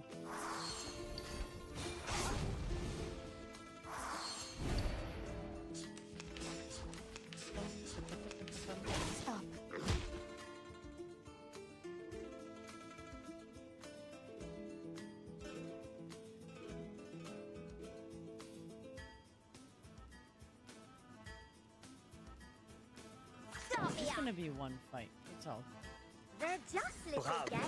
stuff like this. Rock, rock, rock! Change the world! Although I think I can clear it with just Lights! regular. Oh no! Thought I could. Warning, warning. The puppy is fleeing the scene At an incredible speed. Oh! The undeterred Kikitooks close in on the narrow ledge. Oh. The Kikitooks are giving a performance. Their nose sings, their fur dances, and their belly shakes. But why aren't their ears doing anything? August, what are you doing there? Stay back. Those are not Kikin. But... The meaning of both of their messages is lost in the confusion. But their ears are left behind. They can't join the dance. Then they will not get their Alyonka. Alyonka. Oh, the chocolate. Ears? Windsong, struck by a sudden revelation, fixes the Kikitook's head. Beneath its tuft of plush fur lies the well-hidden ears of a deeper color. Природа — это числые черты.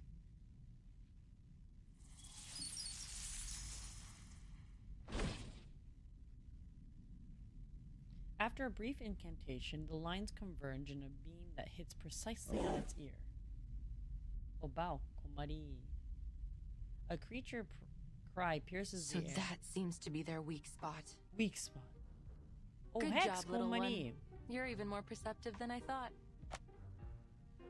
Now that I think about it.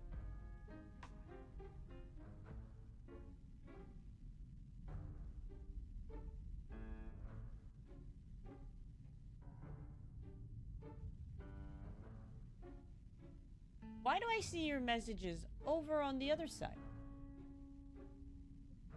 But there is no... Are? I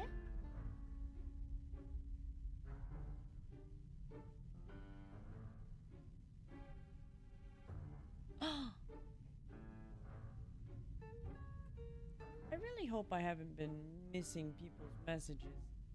Because there's no messages. Was that just recently said? Was that said a long time ago? Tech problems indeed. Oh, now I see your chat. Where's the other thing when you say company? That doesn't exist. Are? Give me a second.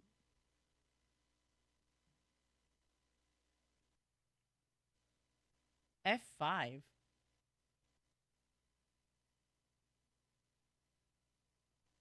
I'm just gonna pop out the chat again. Okay, we'll see from here. Maybe I just had to do something. Okay. Well, if I missed anyone's message, I'm so sorry. My chat wasn't working for a second. Windsong pats August's head.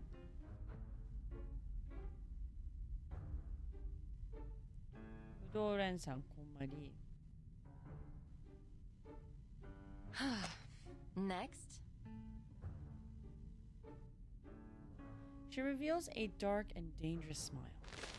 Oh, firework.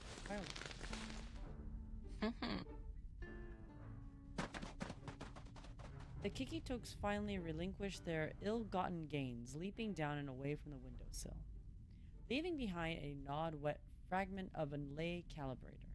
Bean! This was one of the last working instruments I had! The sunflower gently pats against Windsong's shoulder. Don't be sad, Miss Winsong. If we plant them in the soil, many more will come out when spring comes. Wow. Thank you, August. You cannot trust those modern technologies. Steam engines, electric chair. What? Tile internet had less bugs than this? Man, I remember the good old days. The sound of, well, the sounds of the internet dialing in.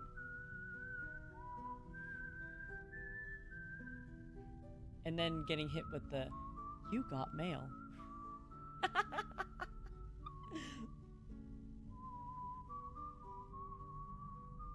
I used to have so much fun, like, listening in, you know? When the internet dials in and you're just listening in. I wasn't allowed on the computer at the time.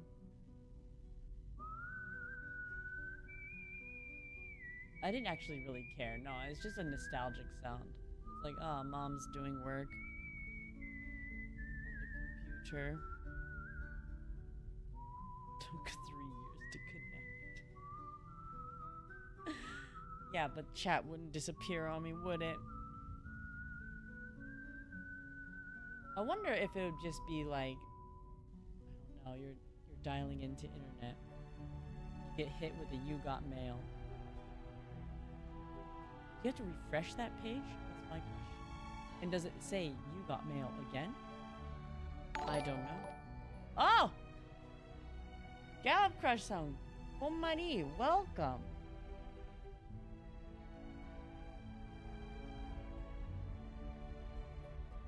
Yeah, logging in to access the internet.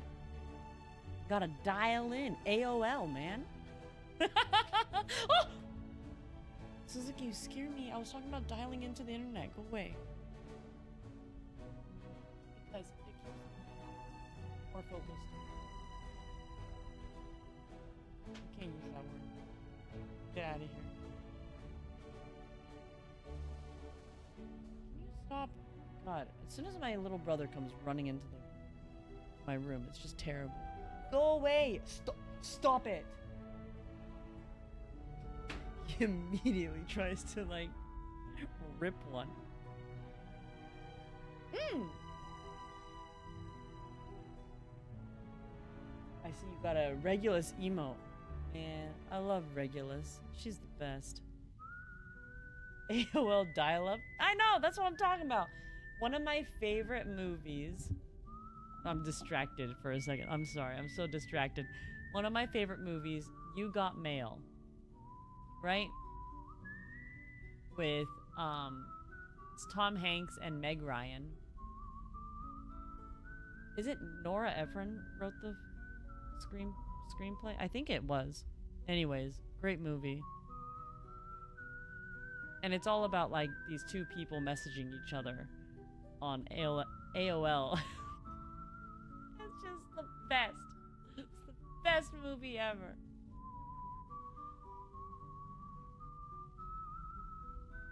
And a lot of the scene is like they're waiting for the dial-up to, you know, they're dialing into the internet.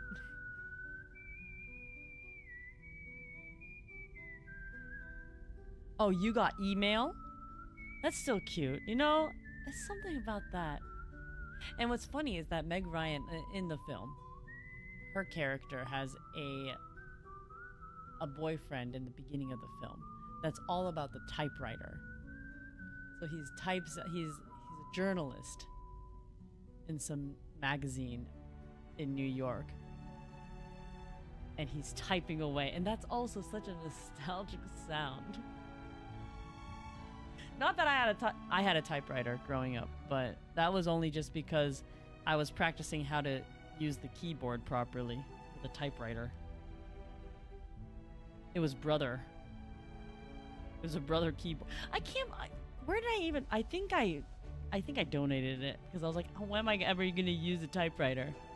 Regrets. I regret. I want a typewriter again. Just for the feel. Oh, don't pick up the phone when you're on dial-up. I know. Oh, a landline. A landline, man. I just miss having a landline, and you can just let your phone go into, you have like a recording box, right? And then you can listen in if the person you want to talk to or not. Those were the days.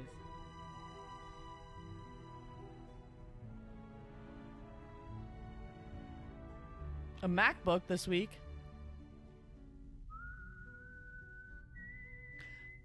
Using an app to teach you how to type.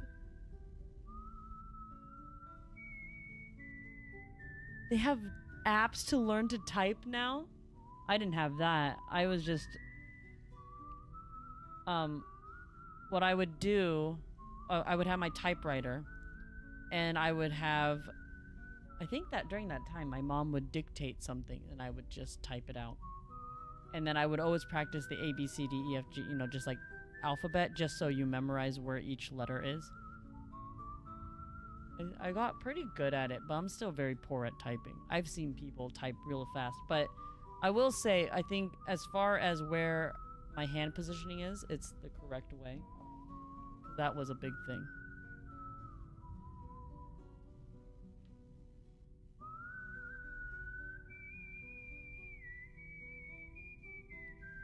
Although now I've gotten really good at... Okay, so I think I talked about this, how I hold my phone, how I type on my phone. Hold on, I have to like pull up a keyboard so I can...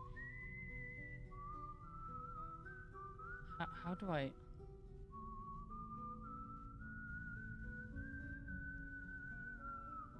I use my thumb of my left hand and my index finger of my right hand.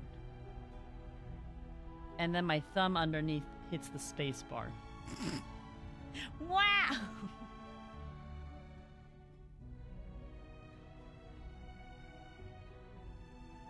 So I kind of...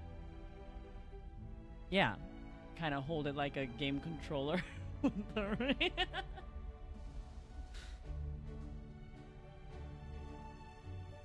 But I wasn't, I didn't have access to a computer when I was younger. Because I was one of those outside children. Just having too much fun learning how to do a backflip on a trampoline, which really explains why I'm the way that I am. But anyways. Falling off a zip line,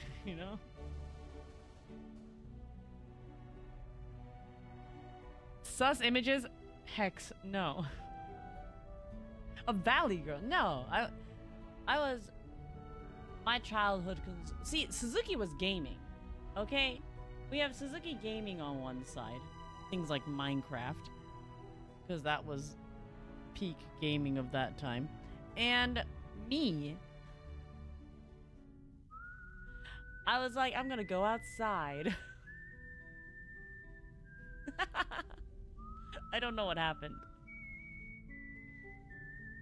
I'm gonna build a small house for myself. I'll build a tiny house for myself. In the backyard.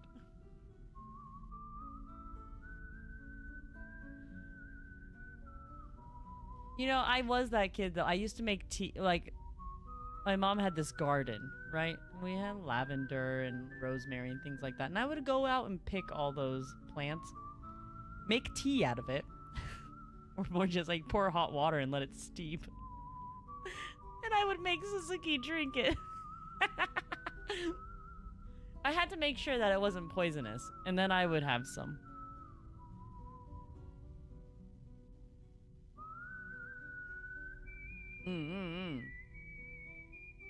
Ronin Otaku Knight-san, konmari, welcome.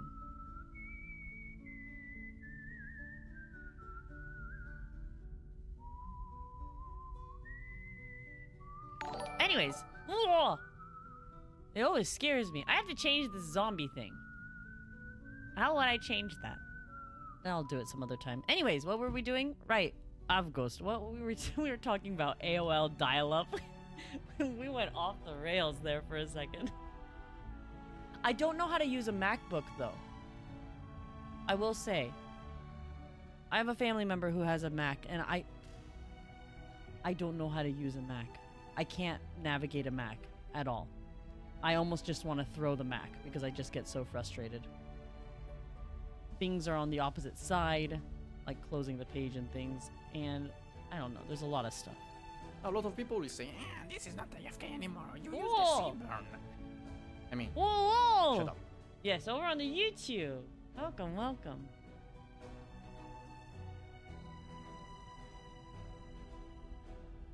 The BGM? Yeah, I love the BGM in Reverse 1999. I like a lot of things about Reverse. The aesthetic of Reverse 1999 is just great. They have lovable characters, like Avgust. My son. Miss Winsong, can I be a lay hunter too? And Pyotr, this child. If we were as good as you are, maybe we could have protected your machine. Avgust just told us if we just And put maybe we could protect our town. if you just planted it, just come back. The wind song turns her head, meeting many pairs of expectant eyes. Kids, lay hunting isn't a good profession. Oh, now she's gonna be a downer. If you become a lay hunter, you will have to deal with doubt from all your peers, even hatred, and homework that piles up to your roof. Which character was that again? I know that name. People in Rayashki are taught not to doubt or hate others. They would never hate you or us. Her twinkly eyes went away. I'm Exactly. sad. The children of Rayashki are the some ways so strange to her. Their courage and solidarity overcome her long-standing hesitation. The ghost hunter. That's right. She's actually a really funky character, isn't she? It was really... I don't think I have her. Her curiosity at them, at all of this becomes a palpable force. I haven't played Reverse in a long time. I missed quite a lot. I'm back, though, and I hope I stay. One pulling her ever closer to Rayashki.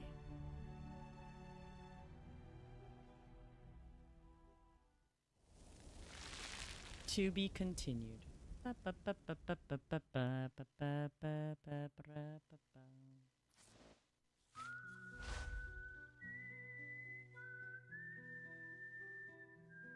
You've done ghost hunts for real. The alternation of day and night maintains balance of the world. Nice. When electric light Nice. prolongs- I don't think I could ever do a ghost hunt. No, I don't want to do any of that. That's too much. I forgot what. I think she was a 5-star, so definitely don't have her.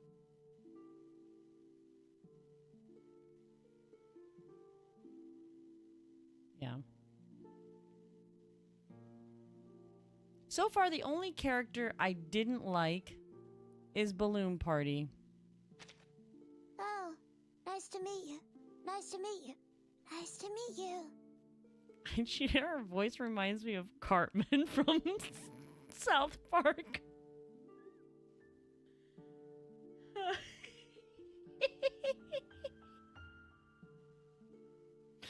It's the one character I can't stand.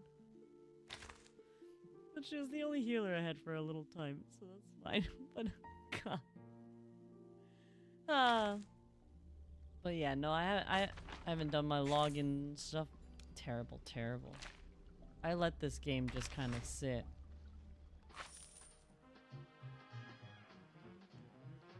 The alternation of day and night maintains balance of Okay, the world. anyways, back to Rayashki.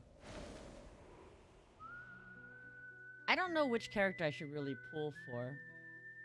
I have to be very simple in the characters I can use.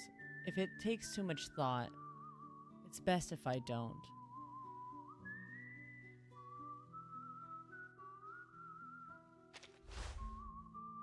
Ode of Factory. Okay. A symphony of steel forged by hard hats and furnaces. No reward. Why? Why no reward? We still have so much to do in this. The Ode of Factory, Stage 8.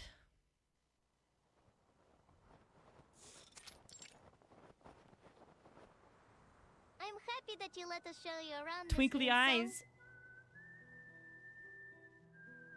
Oh, I didn't hit auto. We haven't had many other visitors here since the critters started coming near the town. I met a blind lady once. She always smiles, and she has a pretty typewriter. Villa said she's a writer. The writer has been to many towns, and she fills up her papers with so much ink, just like I do. So, I made a drawing for her too. And she That's really promised sweet. us that she will tell more But she's people blind. to come visit Rayashki. Will people from other places like it here?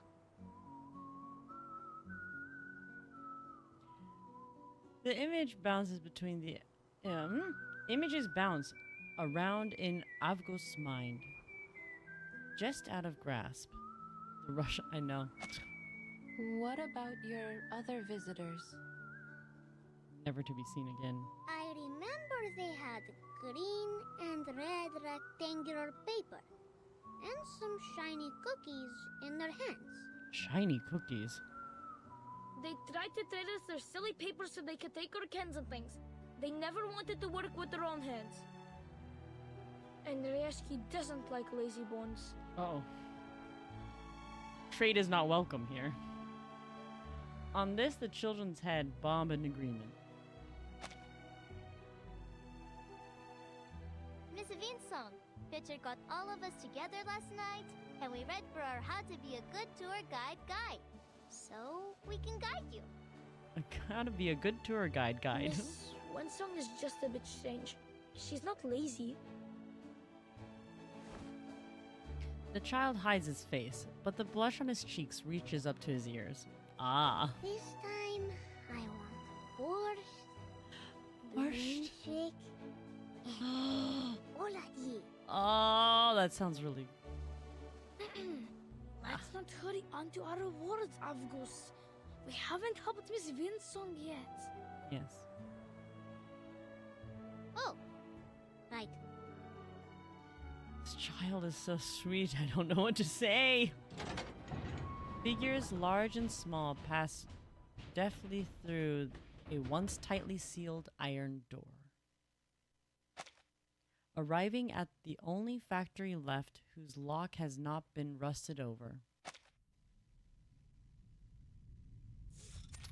Oh, we probably meet more characters. Good to see out our little factory, Miss Winsong. Oh, okay, okay. Ah, it's 5:14. Oh, have a good night. Oh, you should be sleeping. Things that have happened in the past, yes? I'm guessing you've been awake since. Unless you're just like, yes, I wake up at 5 every morning. I do. But would that be going against any rules? All the rules. Most certainly not, miss. We're not some stubborn old goats that dismiss people for asking questions. Okay. He strides forward. In fact, I'm relieved. It will be much easier to talk to you than that bitter fellow from Zeno. He came to the factory with his arms squad, took a quick look around, and left even without a polite farewell. 12:30. You need a rest. I'd be so tired if I was you.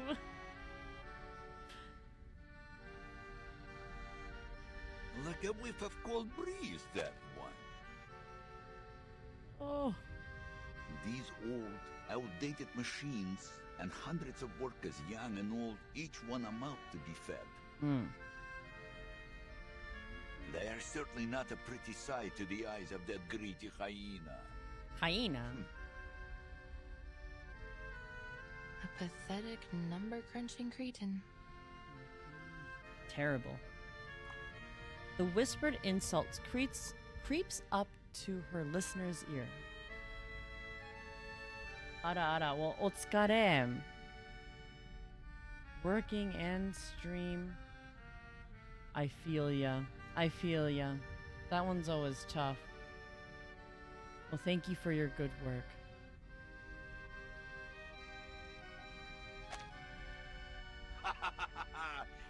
am starting to like you, miss.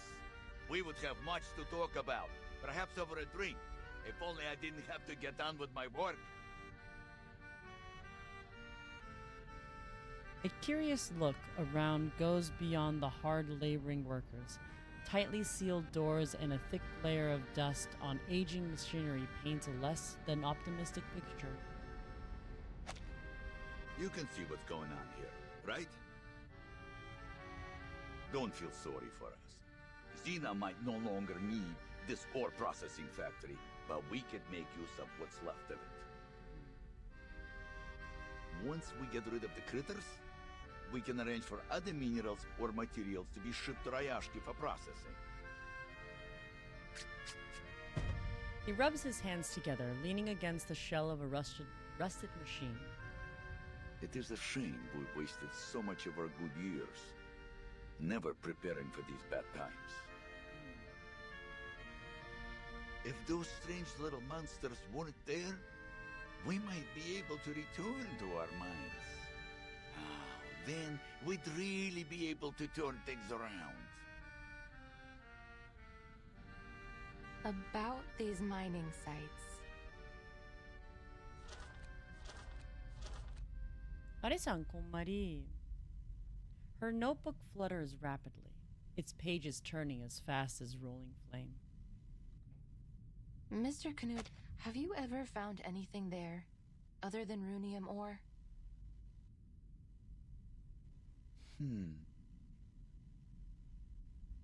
Never. I know those sites like the back of my own hand. I've never seen any other minerals of any worth there.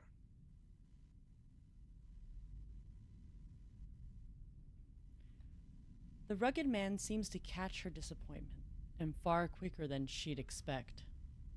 The event is really good. So far, I'm enjoying the storyline. Avgust is the best. I just can't. It's just too great. But give it some time, miss. Well, give me some time. Just a few months ago, back when Xena were still keen to work with us and not just ship us away, I remember they found some strange little pebbles. Strange pebbles? Dark pebbles that were stuck in the clothes of those little monsters. Xeno soon sent out some troops and caught all the monsters. They didn't leave a single one behind. Arara. The sunflowers. We never heard about those pebbles again, nor have we found more of them in the mines. And you know the rest. Now we've exhausted the runium, and more strange-looking critters have appeared. So it's not safe to go back there. We left them completely deserted. Please, take a look at this, Mr. Knut. Winsong sketches reverently as Knut lumbers towards her with a curious eye. No, their claws were thicker than a polar bear's.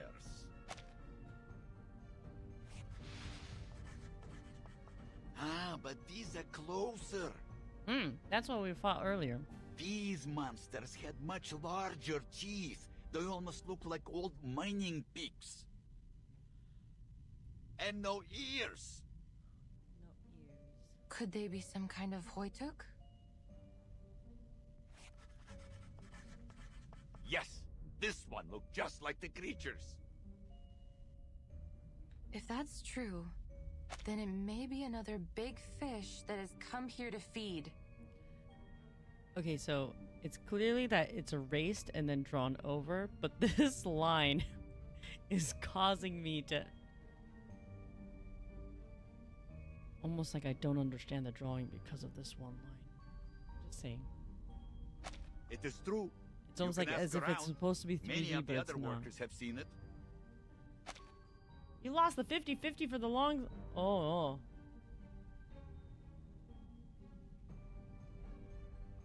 I'm sorry. So, the color of a Hoytuk is bright yellow, and that matches with these bright yellow lines I've traced here on the map. They are burrowing animals, often living as deep as 50 meters underground. So if they were here, that must mean... It's mean. That there must be some undiscovered resource here.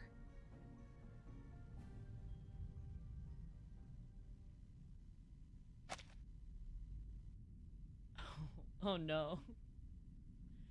Well.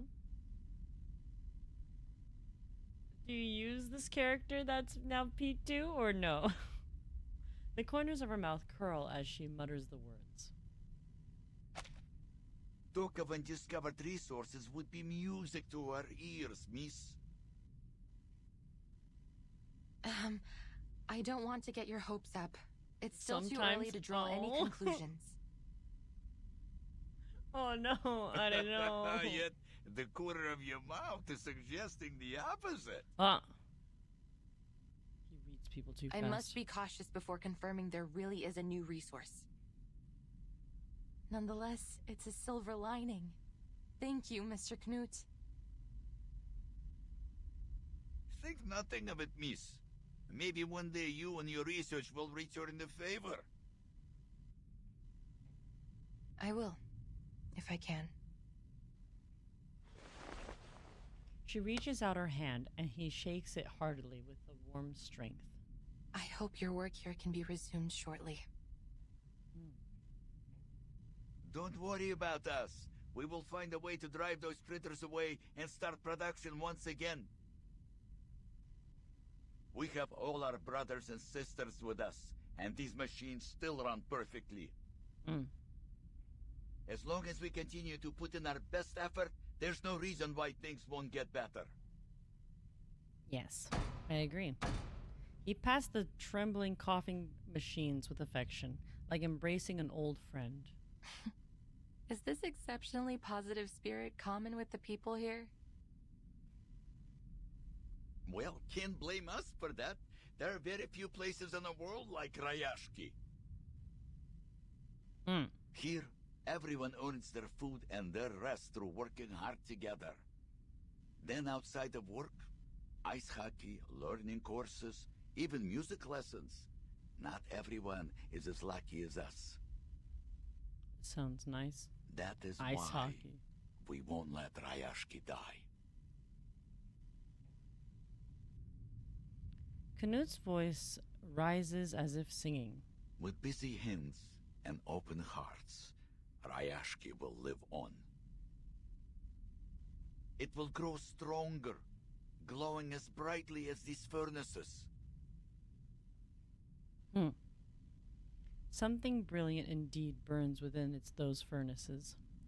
A product greater than any ore or slag emerging from the melding of purpose and sweat.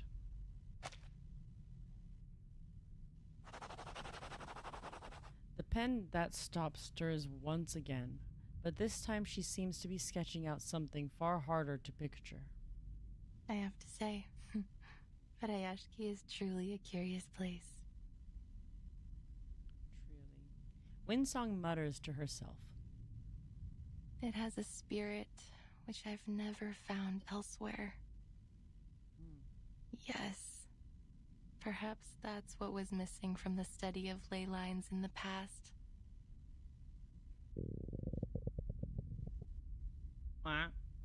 An odd sound interrupts her contemplation. The sunflower pats against the boy's belly. Miss Winsong, would you like to meet Mr. Patrick? The friendly bear Knut nods. It's time to go to the canteen, boys and girls. With an understanding Eat well, smile. and you'll grow strong. Yes. Patrick knows how to feed you well. He's the best cook in town. Oh. But I would suggest you be careful with that one. If you don't want to get stuck with his endless chatter all night. I have never been to the canteen. I stayed out of that area in my previous visits to avoid unwanted trouble. Unwanted trouble?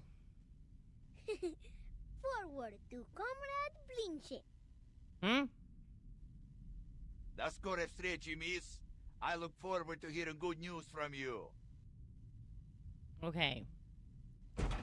Canute waves them off before settling back into this world of metal. The churning and wheezing of machinery replacing words.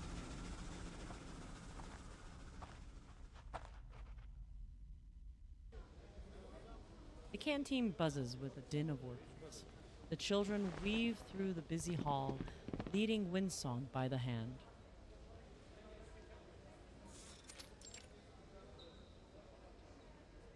This is our canteen. We play hide and seek here when we're hungry. Comrade stew and potato piroshki are always the easiest to find. Potato piroshki. They're not very clever at hiding. But Comrade Zinchik is very good at the game. He can only be found at dinners on Friday. Dinners on Friday. We have good food, like mashed potatoes and boiled potatoes and potato stew. Mr. Patrick said a good cook can turn even simple ingredients into delicious food. I agree with that one. Nina casts a glance around her before she speaks softly. The grown-ups are so kind to us. Sometimes they give us their cheese and salad, so they only have potatoes to eat. Don't cry, Nina. Remember when you shared your Olenka with everyone? When we grow up, it'll be our turn to help the grown-ups with our potatoes. There's an awareness in them, a gravity a few children possess at their age. Thankfully, some of them do retain their blissful innocence. We also have the Tin Hat Festival, when they give us metal hats with food in them.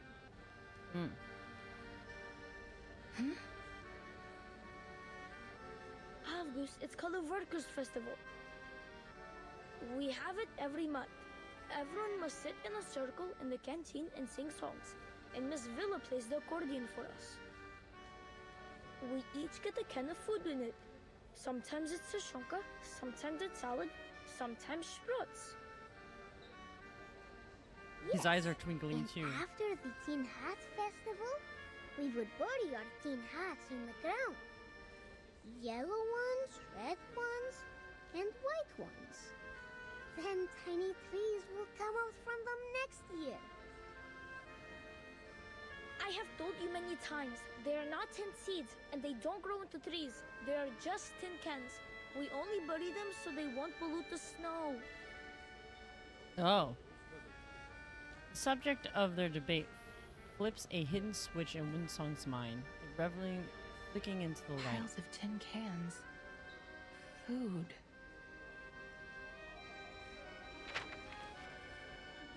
She unfolds the leyline energy map, pointing the last blurred area of interwoven. Oh dear. Those empty cans you mentioned. Traces. Did you store them here? Oh, I know this place. That's where the adults dug a big hole. They put some things inside. It's covered up with rocks and ice now. Yes, Fasono is right. That's where the grown-ups put all our old metal after they make them into little cubes. Metal into Miss little Vila cubes. said it helps keep our town and the whole region clean. Why? What's wrong with that place? Gasp. I'm thrilled. There must be lots of big fish left to be found around there. If I can write a report and provide a practical plan, maybe I can get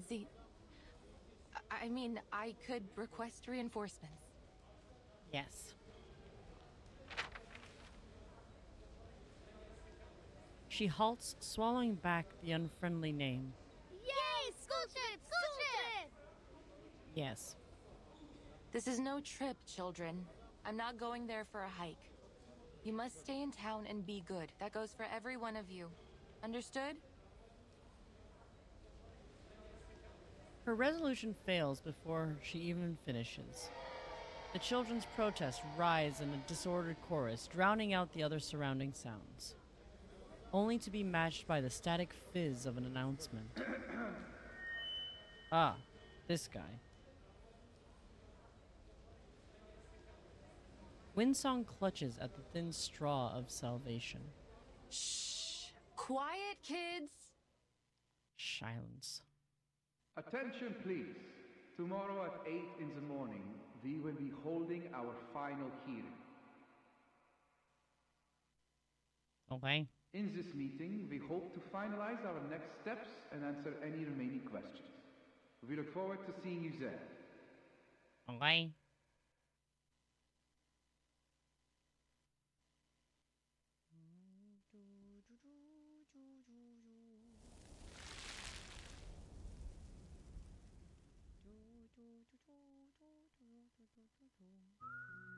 Ah.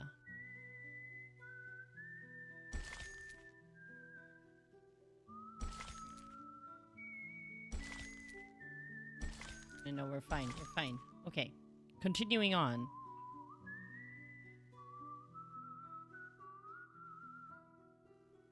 Oh, it's that room again. I see, I see. I was trying to remember which room this was. It's the one that... Heavier than knowledge. Hmm.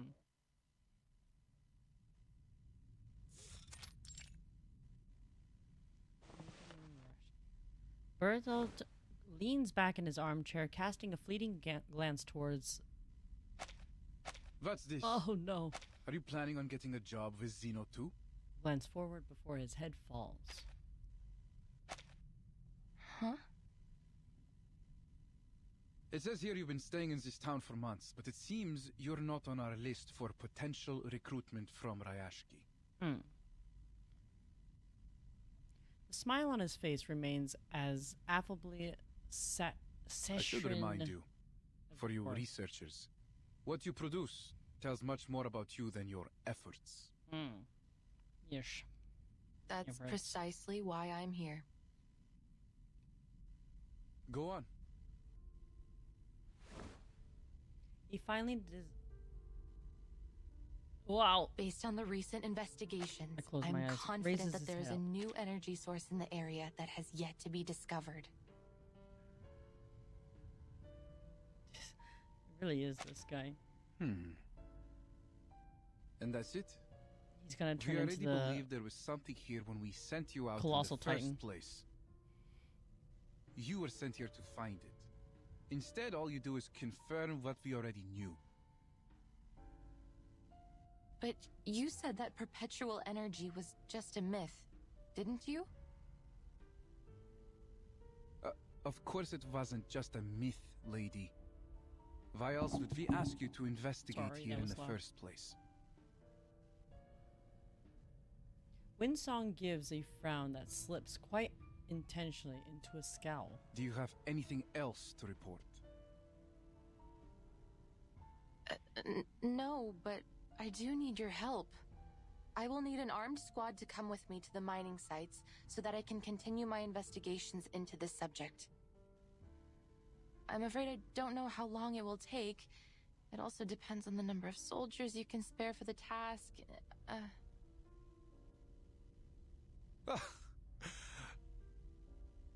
You have a terrible sense of humor. I'm not being funny. You want more research on the new resource too, don't you? Miss Vinsong, do you really think this is even a remotely reasonable request? Critters are running rampant in the area, and you demand help to verify what is, as far as I can see, a highly questionable conclusion. Why should I waste Xeno's time and resources on this? Not to mention, putting the lives of our soldiers at risk. If you have doubts, please take a look at these files. The researcher dives her hands into her bag, but is met with a wave of dismissal. And let me guess. You learned all this from your study of ley lines?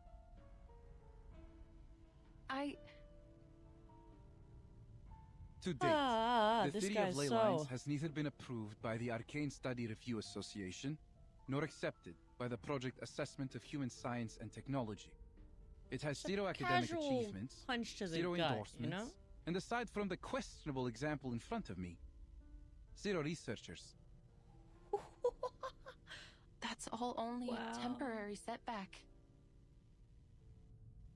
Ms. Vinsong, I sympathize with the awkward situation I have put you in. However, Xeno simply cannot afford to waste resources on a proposal without any solid evidence. I will give you something. All I need is a bit of help up front. I promise.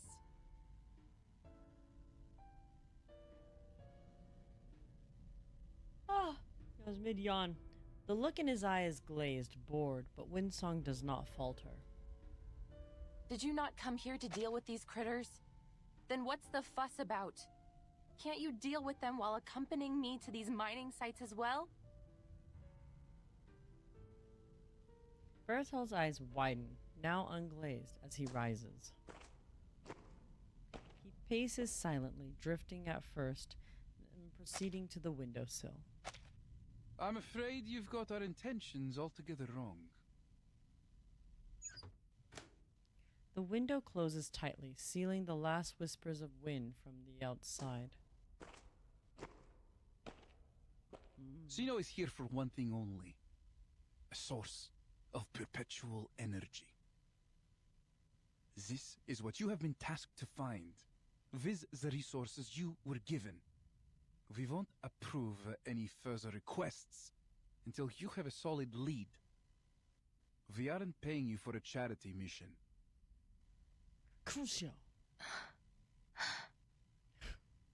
So then you never planned on controlling the critters here. The squad you brought here was to control the town? I don't know. A force sufficient to deal with the critters would have attracted unwanted attention from our rivals. It is not in our interests to share this town or its resources. I'm sure you can see that. So even if we do find the resource for you, you won't leave this town or its people alone. We're talking about the ultimate energy source of Arcanum. Do you think we will just walk away and leave it to be squandered by a bunch of ignorant peasants and miners? You should be ashamed of yourself. Ashamed, I say. Bertel's smile fades like a bad aftertaste. What we are going to do with Ryashki should be of no concern to you. We have made every arrangement for them. We aren't monsters. Before the final decision is made, we will continue to help the locals as much as we can. Including you. Before the wide-eyed researcher can voice her dissent, Bertel steers the conversation with well-practiced ease. Wordlessly, he draws out an attractive-looking document and slides it across the table towards her. Is this? You seem surprised. Isn't it what you have always wanted? Oh, I don't like him. With Xeno's endorsement, you will be able to teach your program in any university.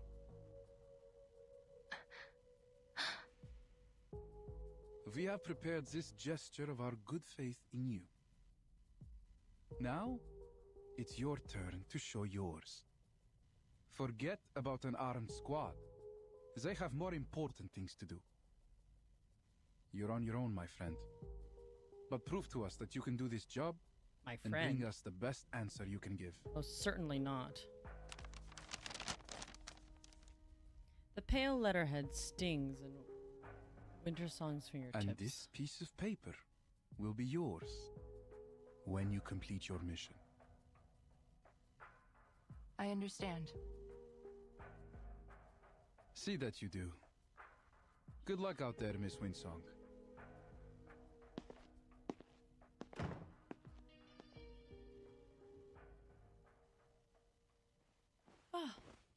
Deep footprints, now half buried in fresh snow, trace the path to the researcher's determined march before her. Her courage, passion, body temperature rapidly cooling against the blizzard. Was I out of my mind? He was just trying to get me out of his office. He threw a carrot out of the window and I chased right after it like a blinded mule. Ah! Still. What happened just now?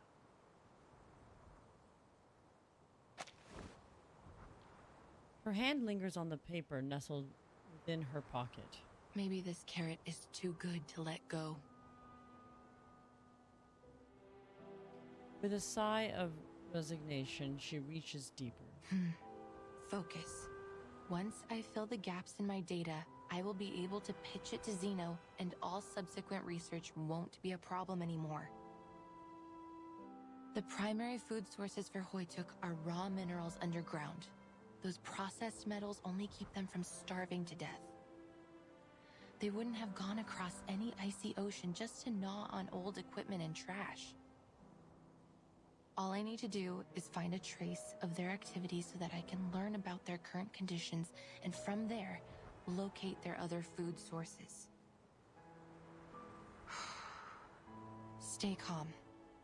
Hoytuk are gentle creatures. They rarely attack humans. I just need to be cautious. Her internal struggles will have to wait as more practical problems loom larger. The blizzard has covered almost everything, leaving a few cans to poke out, rattling the wind. Ah. All right, change of direction. If I were to look down instead of looking forward, maybe I should scan the area and follow where the ley energy is leading, just like I did at Silbury Hill. Yes. Of course, I hope the outcome will be different this time. She surveys the expanse of boundless snow. Before all that, I need to clear out this place. Природа — это числа и черты.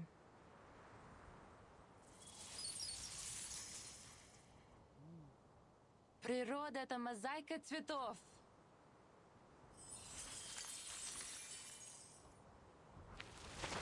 Soil churns in a slurry wave along the seashore, mix of mud and, oh dear, snow and stone. It's not even on auto and it kept going. A violent resonance spreads beyond it, one to which she is completely unaware. Clearly these creatures harbor some discontent at the scars of their land. Shoot. Now I've done it. Yes. Those vestigial digging teeth, the 3 fingers long tearing teeth, these are not Hoytuk. No. They bare their teeth and claws in a rhythmic way, like a primitive pre-feed. These scaled wings must be for swimming. Then you must be... Mutant Kikituk from the Olga area. Olga area?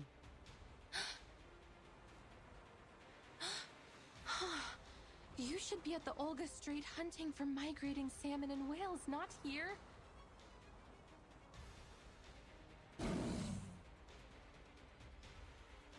The Kikituks can no longer contain themselves and pounce towards Windsong.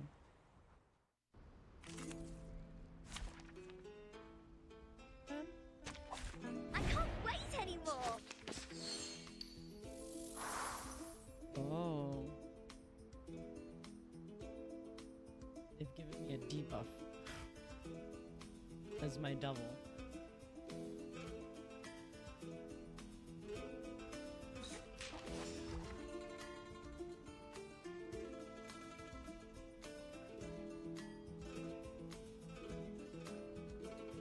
Bravo. Merci.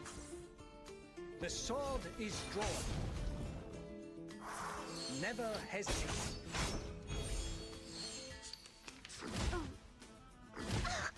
Don't touch my bag!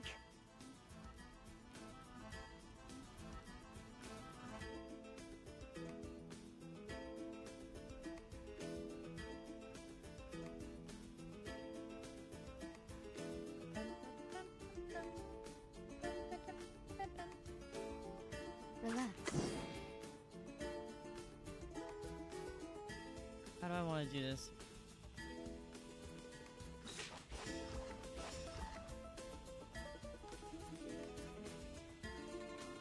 They're just little games. Please, don't resist. It's probably not ideal at all. Release! It's okay. Considering someone's physical condition, the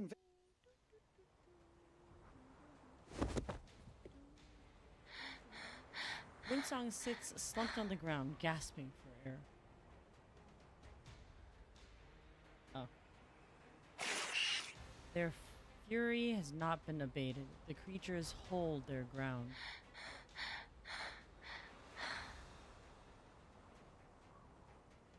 Why would you come here? What inspired you to trek across the ocean just to hunt for humans? Her aggressors show no signs of understanding. They inch closer, drool dripping from their mouths. It seems while their claws and teeth have degraded, their reflex is much quicker than a Hoytuk's. They perceived my approach even though I used my ley line reader as a dampener. A rumble distant then near drowns out her sigh. A gunshot hammers out nearby, a shot landing in one of the stone Kiktuk. The bolt is drawn back, the familiar sound sends another scurrying away. Get out! Get out of here! I'll cover you! Oh my god, Evgeny. More gunfire thunders over and over until the last Kiktuk abandons their position. Irwin Smith. Thank you, sir. Composing herself, the researcher immediately returns to her work. Evgeny, the kids told me about a can pile. Is it nearby? Can pile? He furrows his brow, motioning with his eye to some hilly snowdrifts nearby.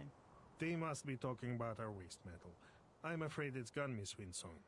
Maybe animals dug it all out, or maybe those little monsters ate it. Do you know if that happened before or after the Runian mines ran dry? I'm not sure. Evgeny's brows furrow again, this time casting a surveying glance at her scattered instruments. You shouldn't be here. There's nothing of value to find in this place. And you're not supposed to be using this arcane equipment here either. We have a better way to deal with these fierce little monsters. What you're doing will just attract more of them. His statement rattles her. You can drive away the Kikituks? Not anymore. We don't have much left to fight them off with. Zeno didn't bring any equipment for our team, let alone any weapons. Go. Leave before it's too late. He carefully checks the rifle in his hand. What if I don't want to just give up? Oh. Evgeny slows down, making his inspection come across as even more deliberate. I've seen your residence application. You say you are a researcher. Then you should be clever enough not to go down a fruitless and dangerous path. I admit that what I am doing here is reckless, and maybe I'm just motivated by my own selfish interests, but I can't just walk away from my commitments. You have lived in Ryashki for a long time. You know what commitment means here much better than I do. There is a shift in his face as he turns away from her. I won't give it up so easily. Just like the people here won't give away their land like nothing. It's stubbornness. That's all.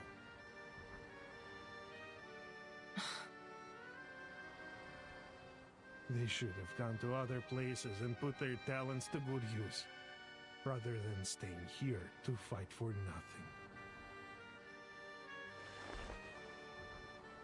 Winsong holds a stare, lifting her chin to match up to him. Is that why you gave away the town so easily to Zeno? Do you really even know your neighbors? I have lived and worked together with them for decades. Don't be ridiculous. I agree with Zeno's perspective. I've been to many places, and I have encountered many people like you. Stuck-up leader types. Making decisions on behalf of other people because it's what's good for them. And they should listen, just as you should now. Raises the rifle as he motions her back and scans the near It's horizon. my responsibility to protect everyone, to do right by them. I will make them see it tomorrow at the hearing.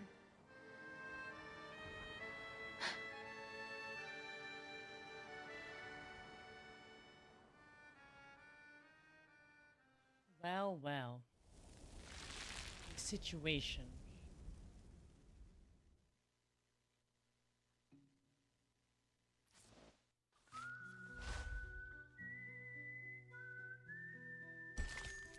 Oh, this is gonna be a fight.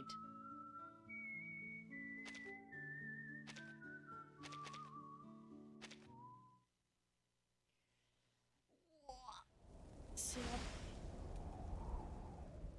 Only 10 days left.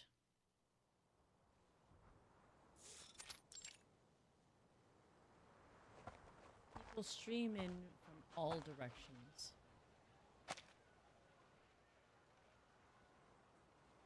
They stand now at the crossroads of their town's fate. People of Ryashki, my dear friends, good day to you all. Over the past 2 days, Sino has assessed the potential risks and benefits in the area and held hearings on what should be done about the future of this town. Our hearings saw very limited attendance. We've taken that to be a gesture of approval.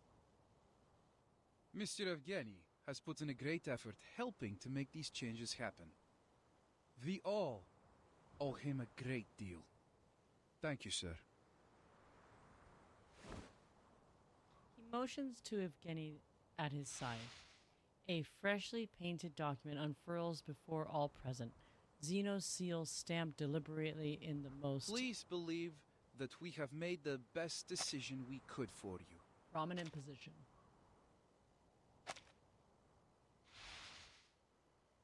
We all know the runium here has run dry, and the land has been exhausted of all further material wealth. Now and into the foreseeable future. As a result, your local processing factory has lost its intended purpose. What's more, Sino has changed our cooperation strategy. Though your town's loyalty will never be forgotten, we must have a sober-minded view of its costs and benefits. To sum up, our final decision is that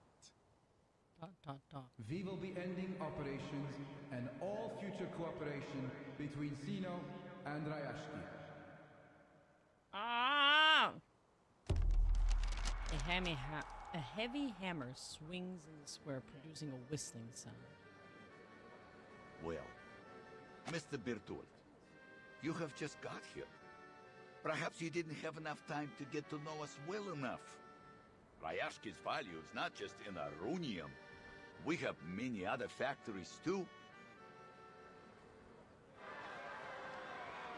Urgent words of protest flood from all sides. Yes, you have a brick factory, a power plant, many forklifts, a smattering of conveyor belts. But all these were all built and suited for only the processing of runium ore. Without the ore, they simply have no benefit to us. Ah! The crowds murmur, voices bubbling up and simmering like boiling water. Bertolt raps on the table, ending the broil. Now that you have full knowledge of the situation and our intentions, we want to assure you that your loyalty has not been forgotten. So we have generously prepared 2 choices for the future of Rayashki. The assembly hushes. Firstly, Sino believes that you have many valuable qualities. The determination and skills you've shown in the past year of our cooperation have proved that your people can be a great asset to us. Bertold scans across the faces looking back at him. Indeed, many of you already meet the entrance requirements to join Xeno. Therefore, on behalf of Xeno Arms Academy, I wish to extend a heartfelt invitation to you. Leave Rayashki, join us, and work for one of our other branches as members of Xeno. What are you saying? You want us to abandon our home for some promise of a job? Calm down, Mr. Knut. This is not about abandoning your home. It's about joining us in our efforts to contribute to world peace through a more optimized allocation of manpower. So you're just going to pack us all up and ship us away to work for Xeno? You misunderstand, madam.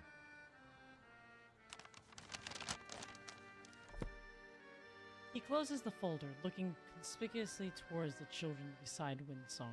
Every year, Xeno dismisses 4% of our employees because they failed to pass our rigorous work reviews. And the number of our colleagues that are killed in the line of duty is even larger still.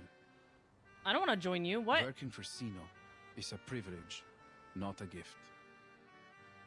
That's why only a small number of you will be allowed to come and work for us. What?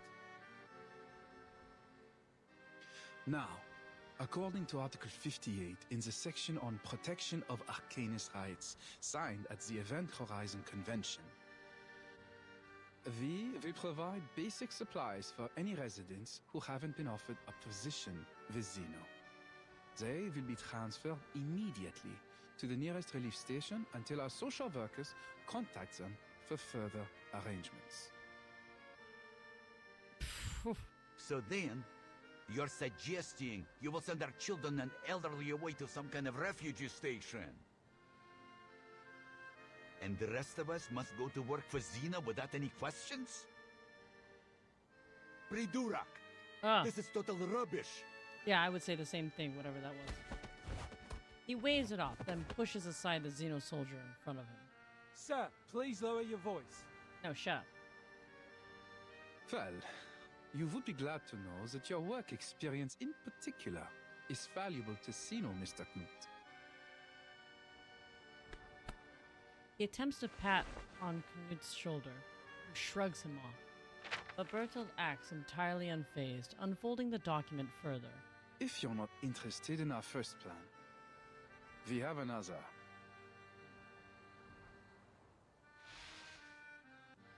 If the residents in the area prove reluctant to relocate, Xeno can offer another alternative. As stated earlier, Rayashki is a remote town that possesses some significant industrial infrastructure. Therefore, it could be considered an ideal location for a new complex of arms factories. Oh, no. There would be a need to substantially upgrade the Rayashki Wharf, to turn it into one of the seaports Xeno plans to build across the globe. Additionally, a radio station will be constructed within the town, which will better facilitate our communication throughout the Arctic region so as to stabilize and coordinate with the other powers in the area. We will now be passing out forms, listing the options I've presented. Please fill them in with your choice. So your only other option is to turn Rayashki into some kind of military base under Xeno's control? I won't put it so bluntly, but you're not incorrect. Our resources, as much as anyone's, are limited, and they must be put to good use. We cannot afford to waste them on strategically useless, costly wow. people and places. If you want Sino to help you, you should be able to give us something in return. Don't you agree? He folds his the proposal again with satisfaction. The crowd heaves in protest, held at bay by the soldiers around Bertha. So Yevgeny, this is the best choice you made for all of us?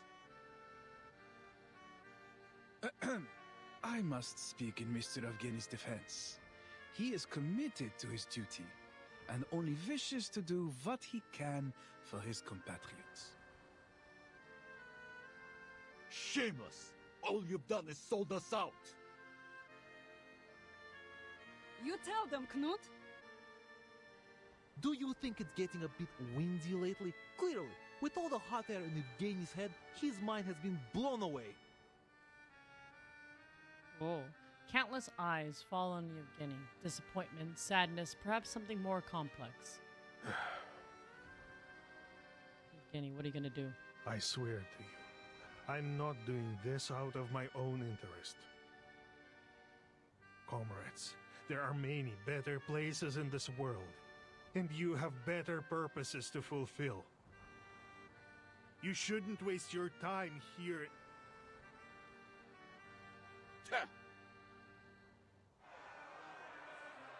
The bear of a man puffs up with anger. Let's all calm down, my friends.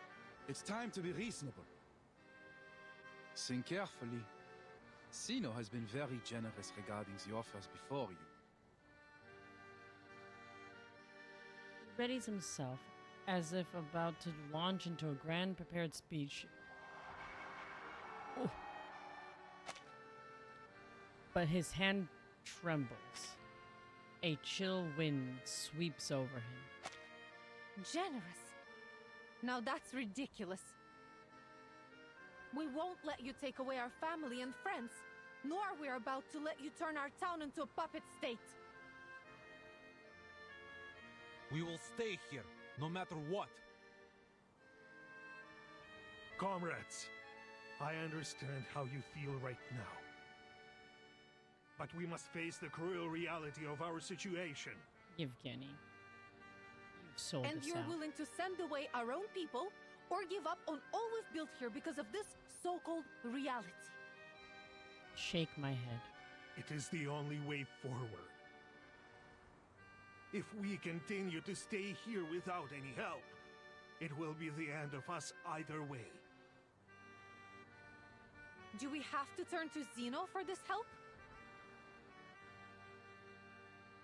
Yevgeny fails to react at time, but the defeated expression comes over The him. truth is, just as Ryashki's economy has been dependent on Runian, we remain dependent on Zeno. Without them, at the present rate of consumption, we will be out of supplies and materials within a year.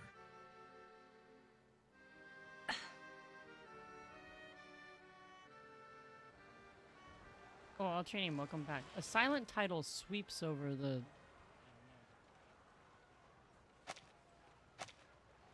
those assembled. The researcher observes the change with harsh recognition. The situation looks bad. Zeno is determined to gain control over this place. She touches the unsealed letter. Her fingers jump away as if it had been electrified. But if I complete the task as Zeno requested, does it mean... Welcome back home. Berthold's words echo in her ear. I will shatter their dream? And what about my dream? The words stick in her throat. Did the people who refuse to acknowledge the study of ley lines act out of the same self-interest? I've seen this happen so many times before.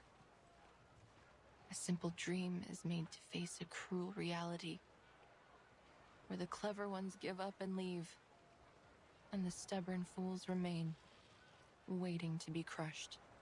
Da-da-da. We asked for our misery.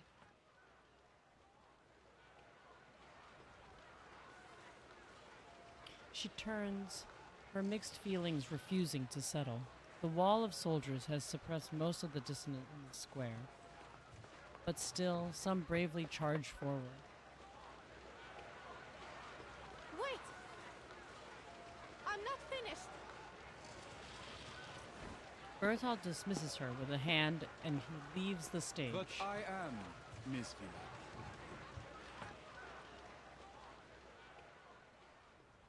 Oof. But I am. Ah! The researcher remains stunned, but the potent chemistry of hope and resolve begins to catalyze something in her.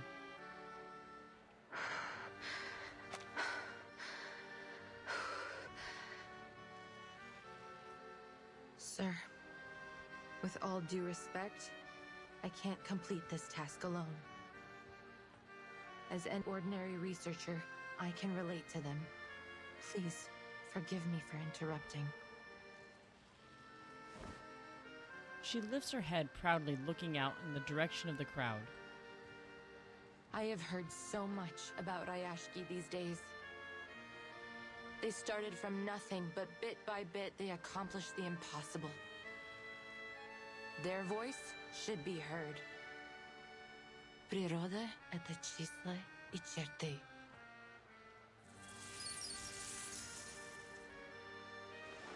The soil and snow under her feet becomes imbrued with life, rising up around her. They clamp to the military boots and surge up as the gun barrels, plugging them in the chemical fusion.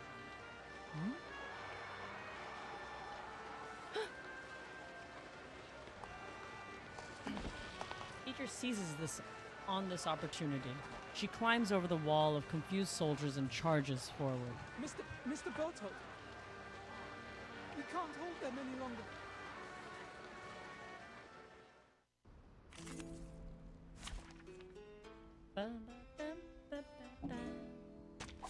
Dental checkup.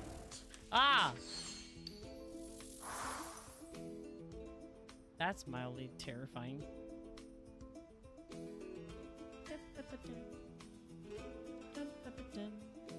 Relax. Bravo. Please, don't resist. The sword is drawn.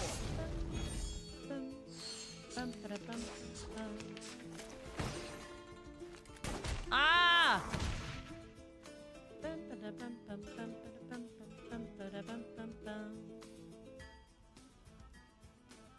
This again. Permission to use it. Ha!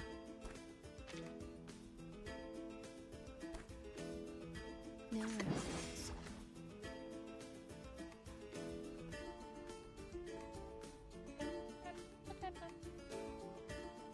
Stop me up! This way. Thank you for your cooperation. Woohoo! Release!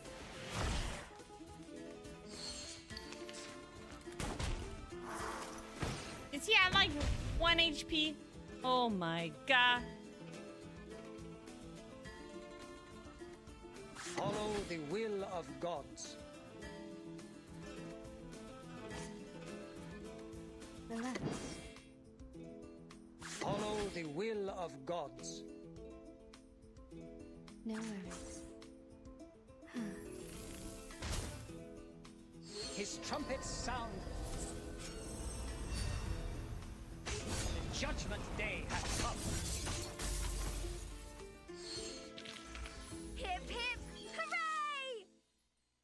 I like how that just ended. With hip hip hooray. Oh, Suzuki, go to sleep. Oh, you're right. It is getting late. Hold on. Let me just finish this one. Their conflict ceases.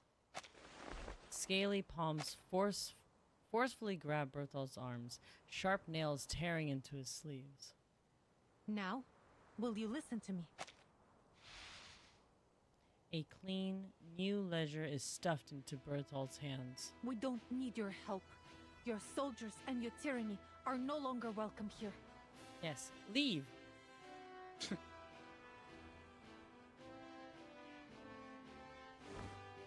Vila turns around to face her people.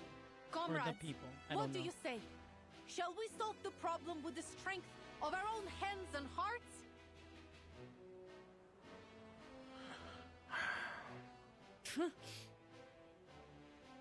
What else can we do? This is what we've always done when there was a problem. There will be more solutions than problems if we work together. If I must die, I will die here with all of you. That's a little much, sir. Just stop talking nonsense, you idiot. Nobody is going to die. Rayashki belongs to all of us. We will stand with it till its last moment. The sudden surge of conviction and unity cows of... Oh no. And cows the guards as they move backwards. Many blush with shame. Some of them quietly withdraw.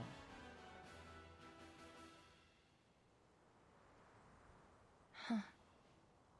They might say they're just ordinary people. But they are so brave and noble.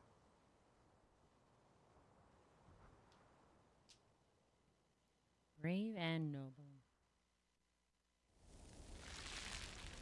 Oh, yay! Okay, I guess that'll be a good place to stop for today. Our town.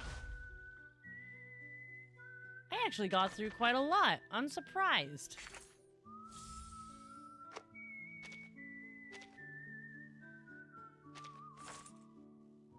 So much. I didn't even look at any of this stuff. Healing done. After the carrier casts a one target buff incantation, recover own attack HP for an ally of the lowest HP percentage. Trigger one time per round. Hold on.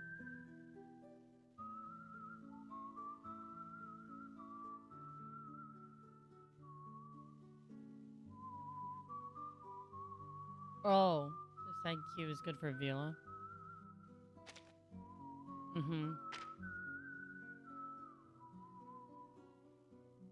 Holy silver. Anyways. Well, wow, we got through quite a lot.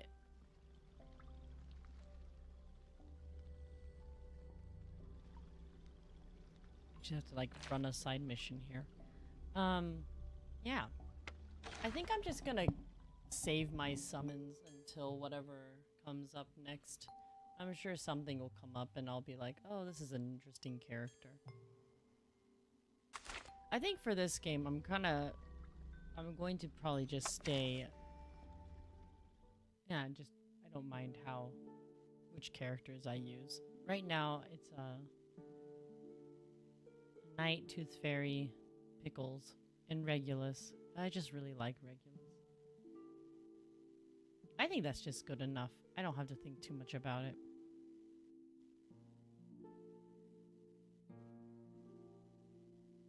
Lucy and Kakania? Okay.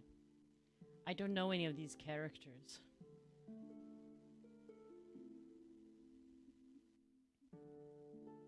Yeah, I'm kind of at a loss. I mean, maybe I should... I have to remind you that jump scares are really outdated. They are? I still get scared by jump scares. What is his whole skill? Twins! Why? Is that a reference to The Shining? Boo. Ah!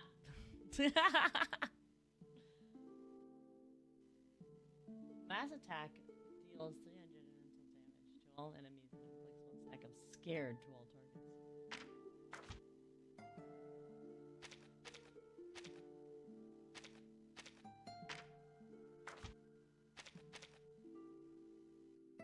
Mental damage.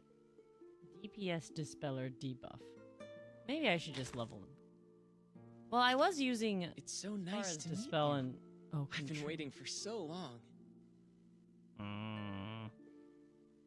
It's just, it takes so much to level up these characters, you know?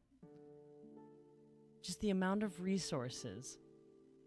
It hurts. It really, really hurts. Just to get Tooth Fairy, a knight, and Pickles to this 3. Stop talking. It's time for a checkup. She just Please told me to open shut your up. mouth. Just, I farm and I farm and I farm. It's slow process. I'm not good at that. The event store does help. But still. And then I'm kind of, you know, we've already established this, but I'm kind of dumb when it comes to, I don't know which characters to use.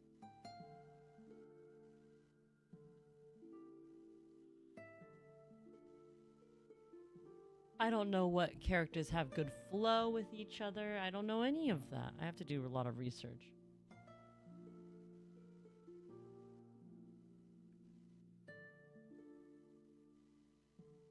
Exactly. There's no cure to that. That's what I'm talking about. I'm suffering now. But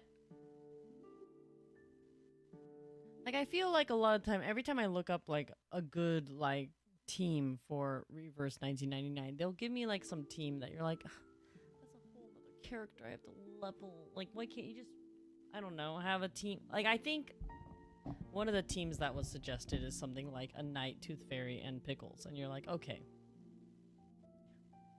I have those characters. But yeah, I just feel like this game, you just need synergy amongst the characters. It's kind of the same thing with Honkai Star Rail. Like, you have to have some synergy between the characters. Unlike Arknights, which you just use whoever, whenever, you know? Oh.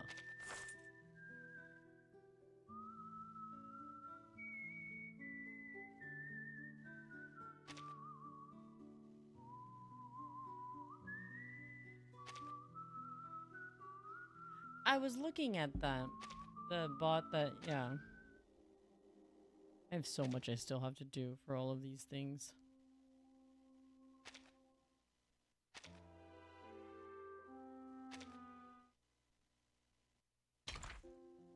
Greed. Anyways, I have much to do. I have much to do. You still have to build up. I don't like how this whole area looks, which makes me want to put it together differently. But then that would require me to take it all apart and put it all together again, which I don't want to do. Which I don't want to do.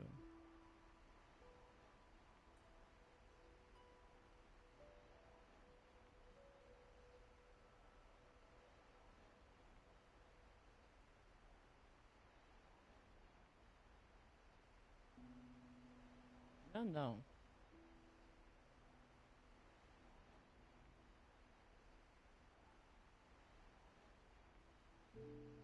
Requires too much out of me.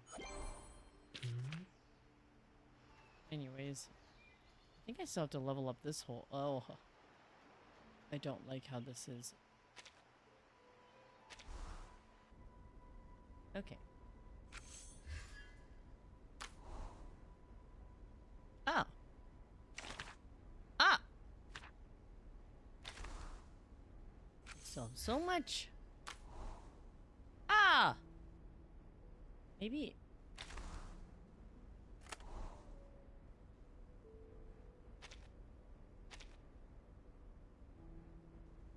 Wishing spring. Level up.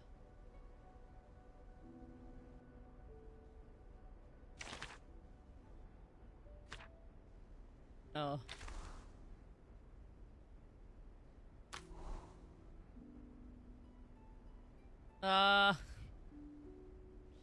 There's so many things. Okay, well anyways. It's fine. Raindrops are like transient thoughts. They fall into the ocean and merge into a greater vastness. Okay. That was kind of fun to go back to this. I definitely enjoyed the fact it's just calm. You listen to the storyline. You know, the voices tell you what's happening. It's just, you know, the voiceover is just, it's just easier that way, you know, to kind of follow a storyline. And then it's pretty good. It's pretty good. I'm rooting for this whole story now, you know, invested because of Sunflower. All right. Well, that's another day done. I'm just gonna go to bed.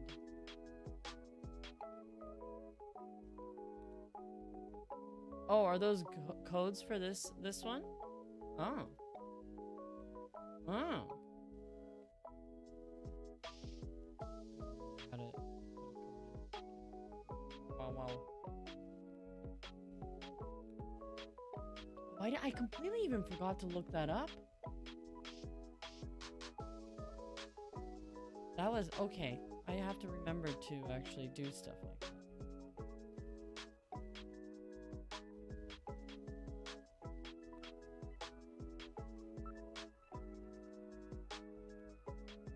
I didn't even think about that. I forgot that even exists. Potato dishes. Yes. Oh!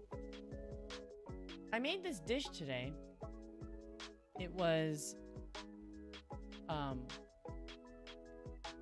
was it? It was kind of like a... not scrambled egg. I guess it's kind of like scrambled eggs, but not really like breaking it up. Kind of more omelet form, just so that it was a more solid piece with black beans and then avocados and salsa. It was very good, but then they said that you can also add tater tots to it, and I really wanted to add tater tots to it, but I didn't have any tater tots. I ate all the tater tots. Well, I made some other dish some other day, just the other day with tater tots in it. It was okay. It was so-so. It was like chili with tater tots. But I didn't really care for the chili taste that it came out to be. So it was so-so. Yeah. But you're supposed to like put chives in with the black beans, which I would have liked to do. But I have a family member who doesn't like chives. So I was like, all right, I won't put the chives in there, but I felt like that would taste really good. But it was a pretty good dish. It was pretty good. I would say I would probably make that a very high in protein. But definitely make that dish again. It was enjoyable for breakfast. The salsa was definitely I never really eat salsa, so it was, I mean, it does make sense, salsa with eggs, like a scrambled egg kind of thing. It does make sense, but it was like I didn't think about that. So yes, that was a very good dish. But yeah, I really want to try it with tater tots. I think they like replace the eggs with the tater tots, or you can add it to just have less eggs and then split the eggs with the tater tots. I think it'd be pretty good. Tater tots with avocado and salsa just sounded really, really good. I know, I'm cooking, you guys. I'm cooking. I never thought I'd get to this point where I can cook. I've always been a terrible cook. Burn things. I don't know how to season. Or just I just don't care to season, you know? I'm one of those people. Kitchen didn't explode. I'm actually doing really well. Like, one thing I can make, I'm really, really good at making, is things like pancakes. And I make them into, like, shapes. It looks like a rabbit. Or it looks like a bear.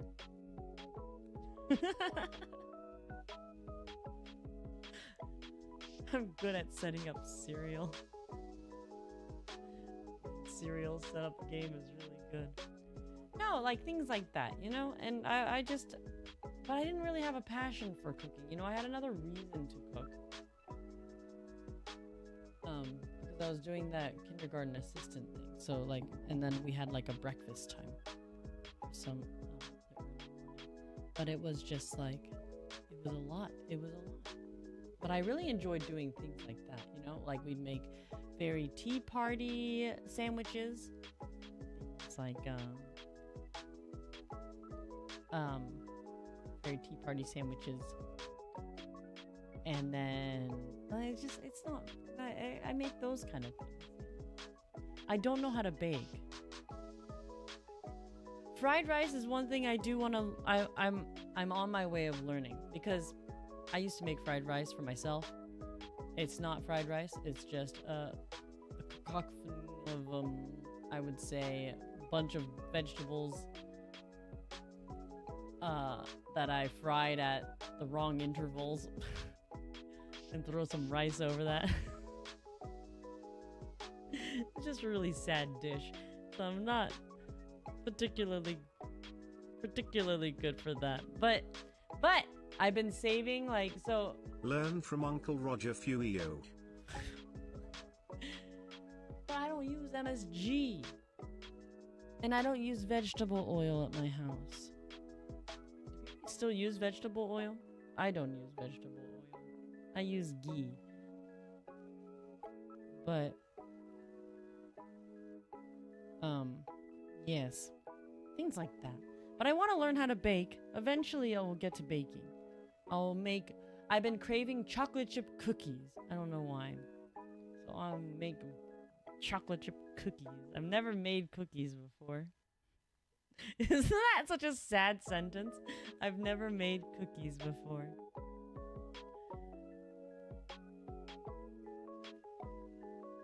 Baking is dangerous. Here's what I feel. I do find, like, baking is, you know, well, okay, I have baked. Well, it's not really baking. I wouldn't really consider it. I have a bread maker at home, you know? So I learned how to put all the ingredients in the little mixer, and it makes a very good, what I call 7-Eleven bread. You know, like, my baking is sourdough bread and my 7-Eleven bread. It's not really baking, but it's baking, technically. I am baking bread. But that, like, I don't have to be there, you know, the machine just does it. Or back when I was making the sourdough bread occasionally, it's a lot of kneading. That's what is really tough, but... You made cookies once, they were rock hard. Okay, maybe I have baked before. You know, I used to buy those, like, cake mix things. Like, I had a friend that had a birthday, so I made cake. But at the end of it, I didn't care to eat it because I don't like cake that much. You know, I'm not much of a cake person. That's called charcoal ale. Lost 4 Tupperwares already because someone insisted. No, like, see, I have lots of cooking equipment at my house, mostly because I live with people who really like to cook. My mom loves to cook. Suzuki loves to cook. We have a lot of different type of equipment. We have all sorts of things. But, you know, it's just I was banned from the kitchen for so long. It's such a new concept for me to be there. But I do enjoy cooking quite a lot now. And I say I enjoy cooking, and I definitely enjoy it, like, if I'm making food for other people, so I make food for the rest of my family. And it does make me happy when Suzuki actually says that something tasted really good. Then it makes me really, really happy.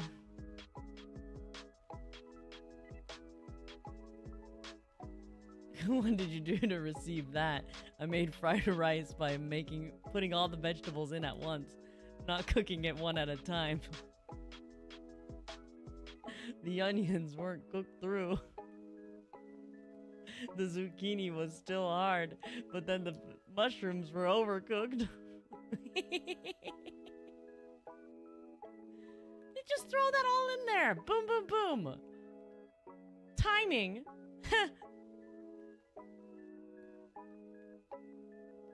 half the vegetables burnt, the other half not cooked. Sometimes you put potatoes in there and they're just not cooked at all.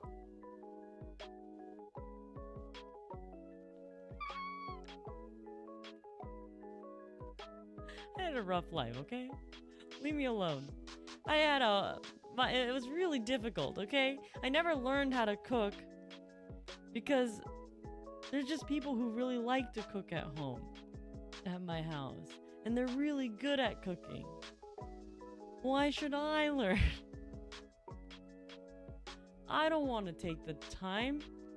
If Suzuki makes me something, it's just gonna taste 10 times better anyways. Why should I take the time to learn? Also, I think it's to do with the passion. I think I spoke of this before. It's the passion of eating. I don't have any passion eating. I have no passion for eating. I find that sometimes it's annoying. It's annoying that I get hungry. You know? I feel like some people get hungry and they're like, oh, what am I gonna make? Here's something good to eat. Like, I get really annoyed. And there's some days where I get so annoyed, I go ahead and just not eat anything that day, even though I'm hungry. But I'm so annoyed by the fact I have to eat. So I like to try to overcome it by not eating anything at all. Don't do that. Quite literally starving yourself out of sheer spite of not wanting to eat.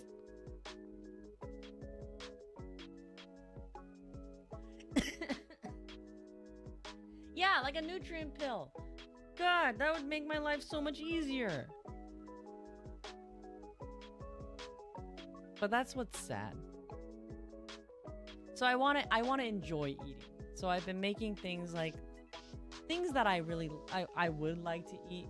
So I made this dish yesterday. If Mari can't cook, I guarantee Mari emergency food will be sour cream. No!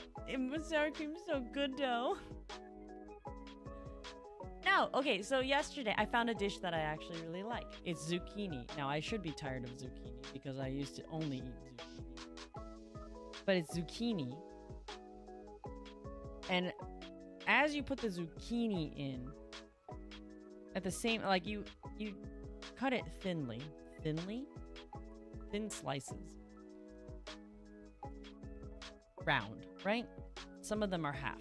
Most of them, like bigger pieces, are halved. If you have a smaller piece, you can keep it in the full round, but most of them are halved. You take a zucchini, and then you take one strip of bacon. You cut up the bacon very, very small. Sometimes even just, yeah, make small little things of bacon.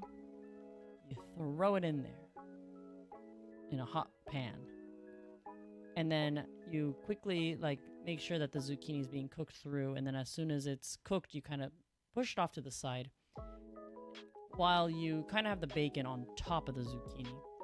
So then you're flipping the zucchini, moving the bacon around and making sure it's not, it's cooking on top of the zucchini. Some of them are on the pan. And those ones you just kind of keep an eye on and just kind of rotate things around. And then, yes, that's the dish. Bacon zucchini. It's very good. It's very, very good. But yes, I love sour cream. I love sour cream so much. It makes me sick. Just the other day, I had my craving for sour cream, and I didn't really want to eat chips, so I like to eat them with chips just so I feel civilized. But instead, I went ahead and just ate it with a spoon. It's like yogurt, you know? Everyone likes yogurt. You eat zucchini. You eat sour cream like yogurt. It's fine. Yeah, I definitely shouldn't have done that. Kind of ruined my appetite. For what, you may ask? For nothing. Just ruined it. But anyways, yes. I'm excited to see what I'll make tomorrow. I don't come up with the menu. How about that? I don't have time to be looking at anything to come up with a menu. I'm told what to make, and I make it. But I find that I enjoy it that way. Maybe that's the way I'll just always have to live. Someone has to tell me what they want to eat, because otherwise I'm not going to make those plans myself. It's really annoying to have to think about what I want to eat. I'd much rather someone say, hey, I'm kind of feeling like this. And I go, oh, okay. Because otherwise I just eat bacon and zucchini every single day. And slap some sour cream on there. Oh, that sounds horrible. Oh! I didn't make it. But we have made kimchi at my house. We already had sauerkraut. But I really like kimchi and sauerkraut. Things like that. I like sour foods. I love sour foods. We have nuka, pickled foods in nuka at my house as well. I love pickled foods so much. I can just live off pickled foods. Vegetables. But anyways, I bought a jar of pickles today as well. Maybe I should really stop. Oh, Kiryu, you did. Suzuki told me to go to bed. And I just started talking about pickles. Started talking about food. I'm kind of hungry right now. Maybe that's why. But not too much. I had fish and chips today. Fish and chips. And I asked for extra fries. They didn't give me extra fries. They put it in the wrong container. So then I had to go to my mom and be like, Ma'am, I gave you extra fries, but they didn't give me extra fries. Can I have some?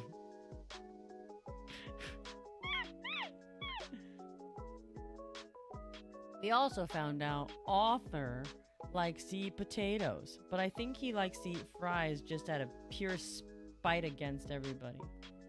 This is my dog. Because none of the other dogs wanted to eat any of the food. But Arthur, out of sheer spite, grabbed a potato.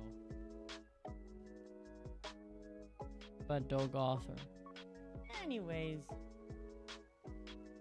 Oh, I didn't tell you guys. My dog shat in my room. Not my dog. Suzuki's dog. Avalon. Bubby. Chunky. She went into Suzuki's room. And I guess she had a bit of a leaky stomach. And then all of a sudden, she did a little thing there.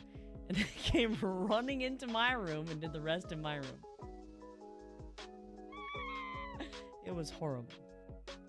The most awful situation in my entire life.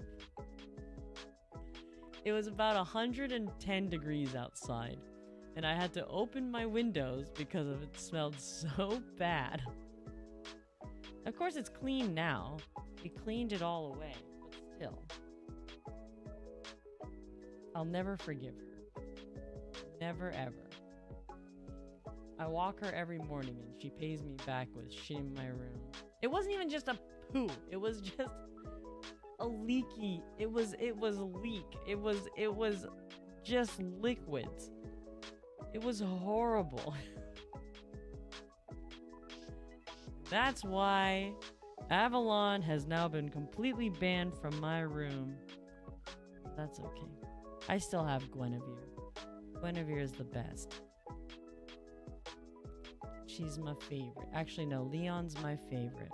But Leon has a pee-pee problem. But he has a pee-pee problem no matter where he is. Because he's kind of special. He's special in his own way. So Leon doesn't get to come into anybody's room. But Leon is such a cuddly dog. I love him so much. But he's not allowed in my room. Kuma is also not allowed in my room. He's not very cuddly, but he's just not allowed. Something about it, you know? He walks into my room and just lifts his leg, and you're just like, sir. It's all good now. Leon's just not allowed in my room because he has problems. He's the one dog that gets the zoomies and then takes a shit. I can't have him in my room because he'll get the zoomies and then just like, I don't know, empty his entire bladder on the floor. And you're like, excuse me? How did this happen? He's special in that way. And it's okay. Alright, I'll go to bed now. Now that I talked about them, I'm gonna go say hello to them and wake up my entire household because they'll get all excited. では皆さん、見てくれてありがとうございました。Thank you all so much for watching. また明日ね。I'll see you all tomorrow. 明日何やろうかな? I don't know what I'm gonna do tomorrow.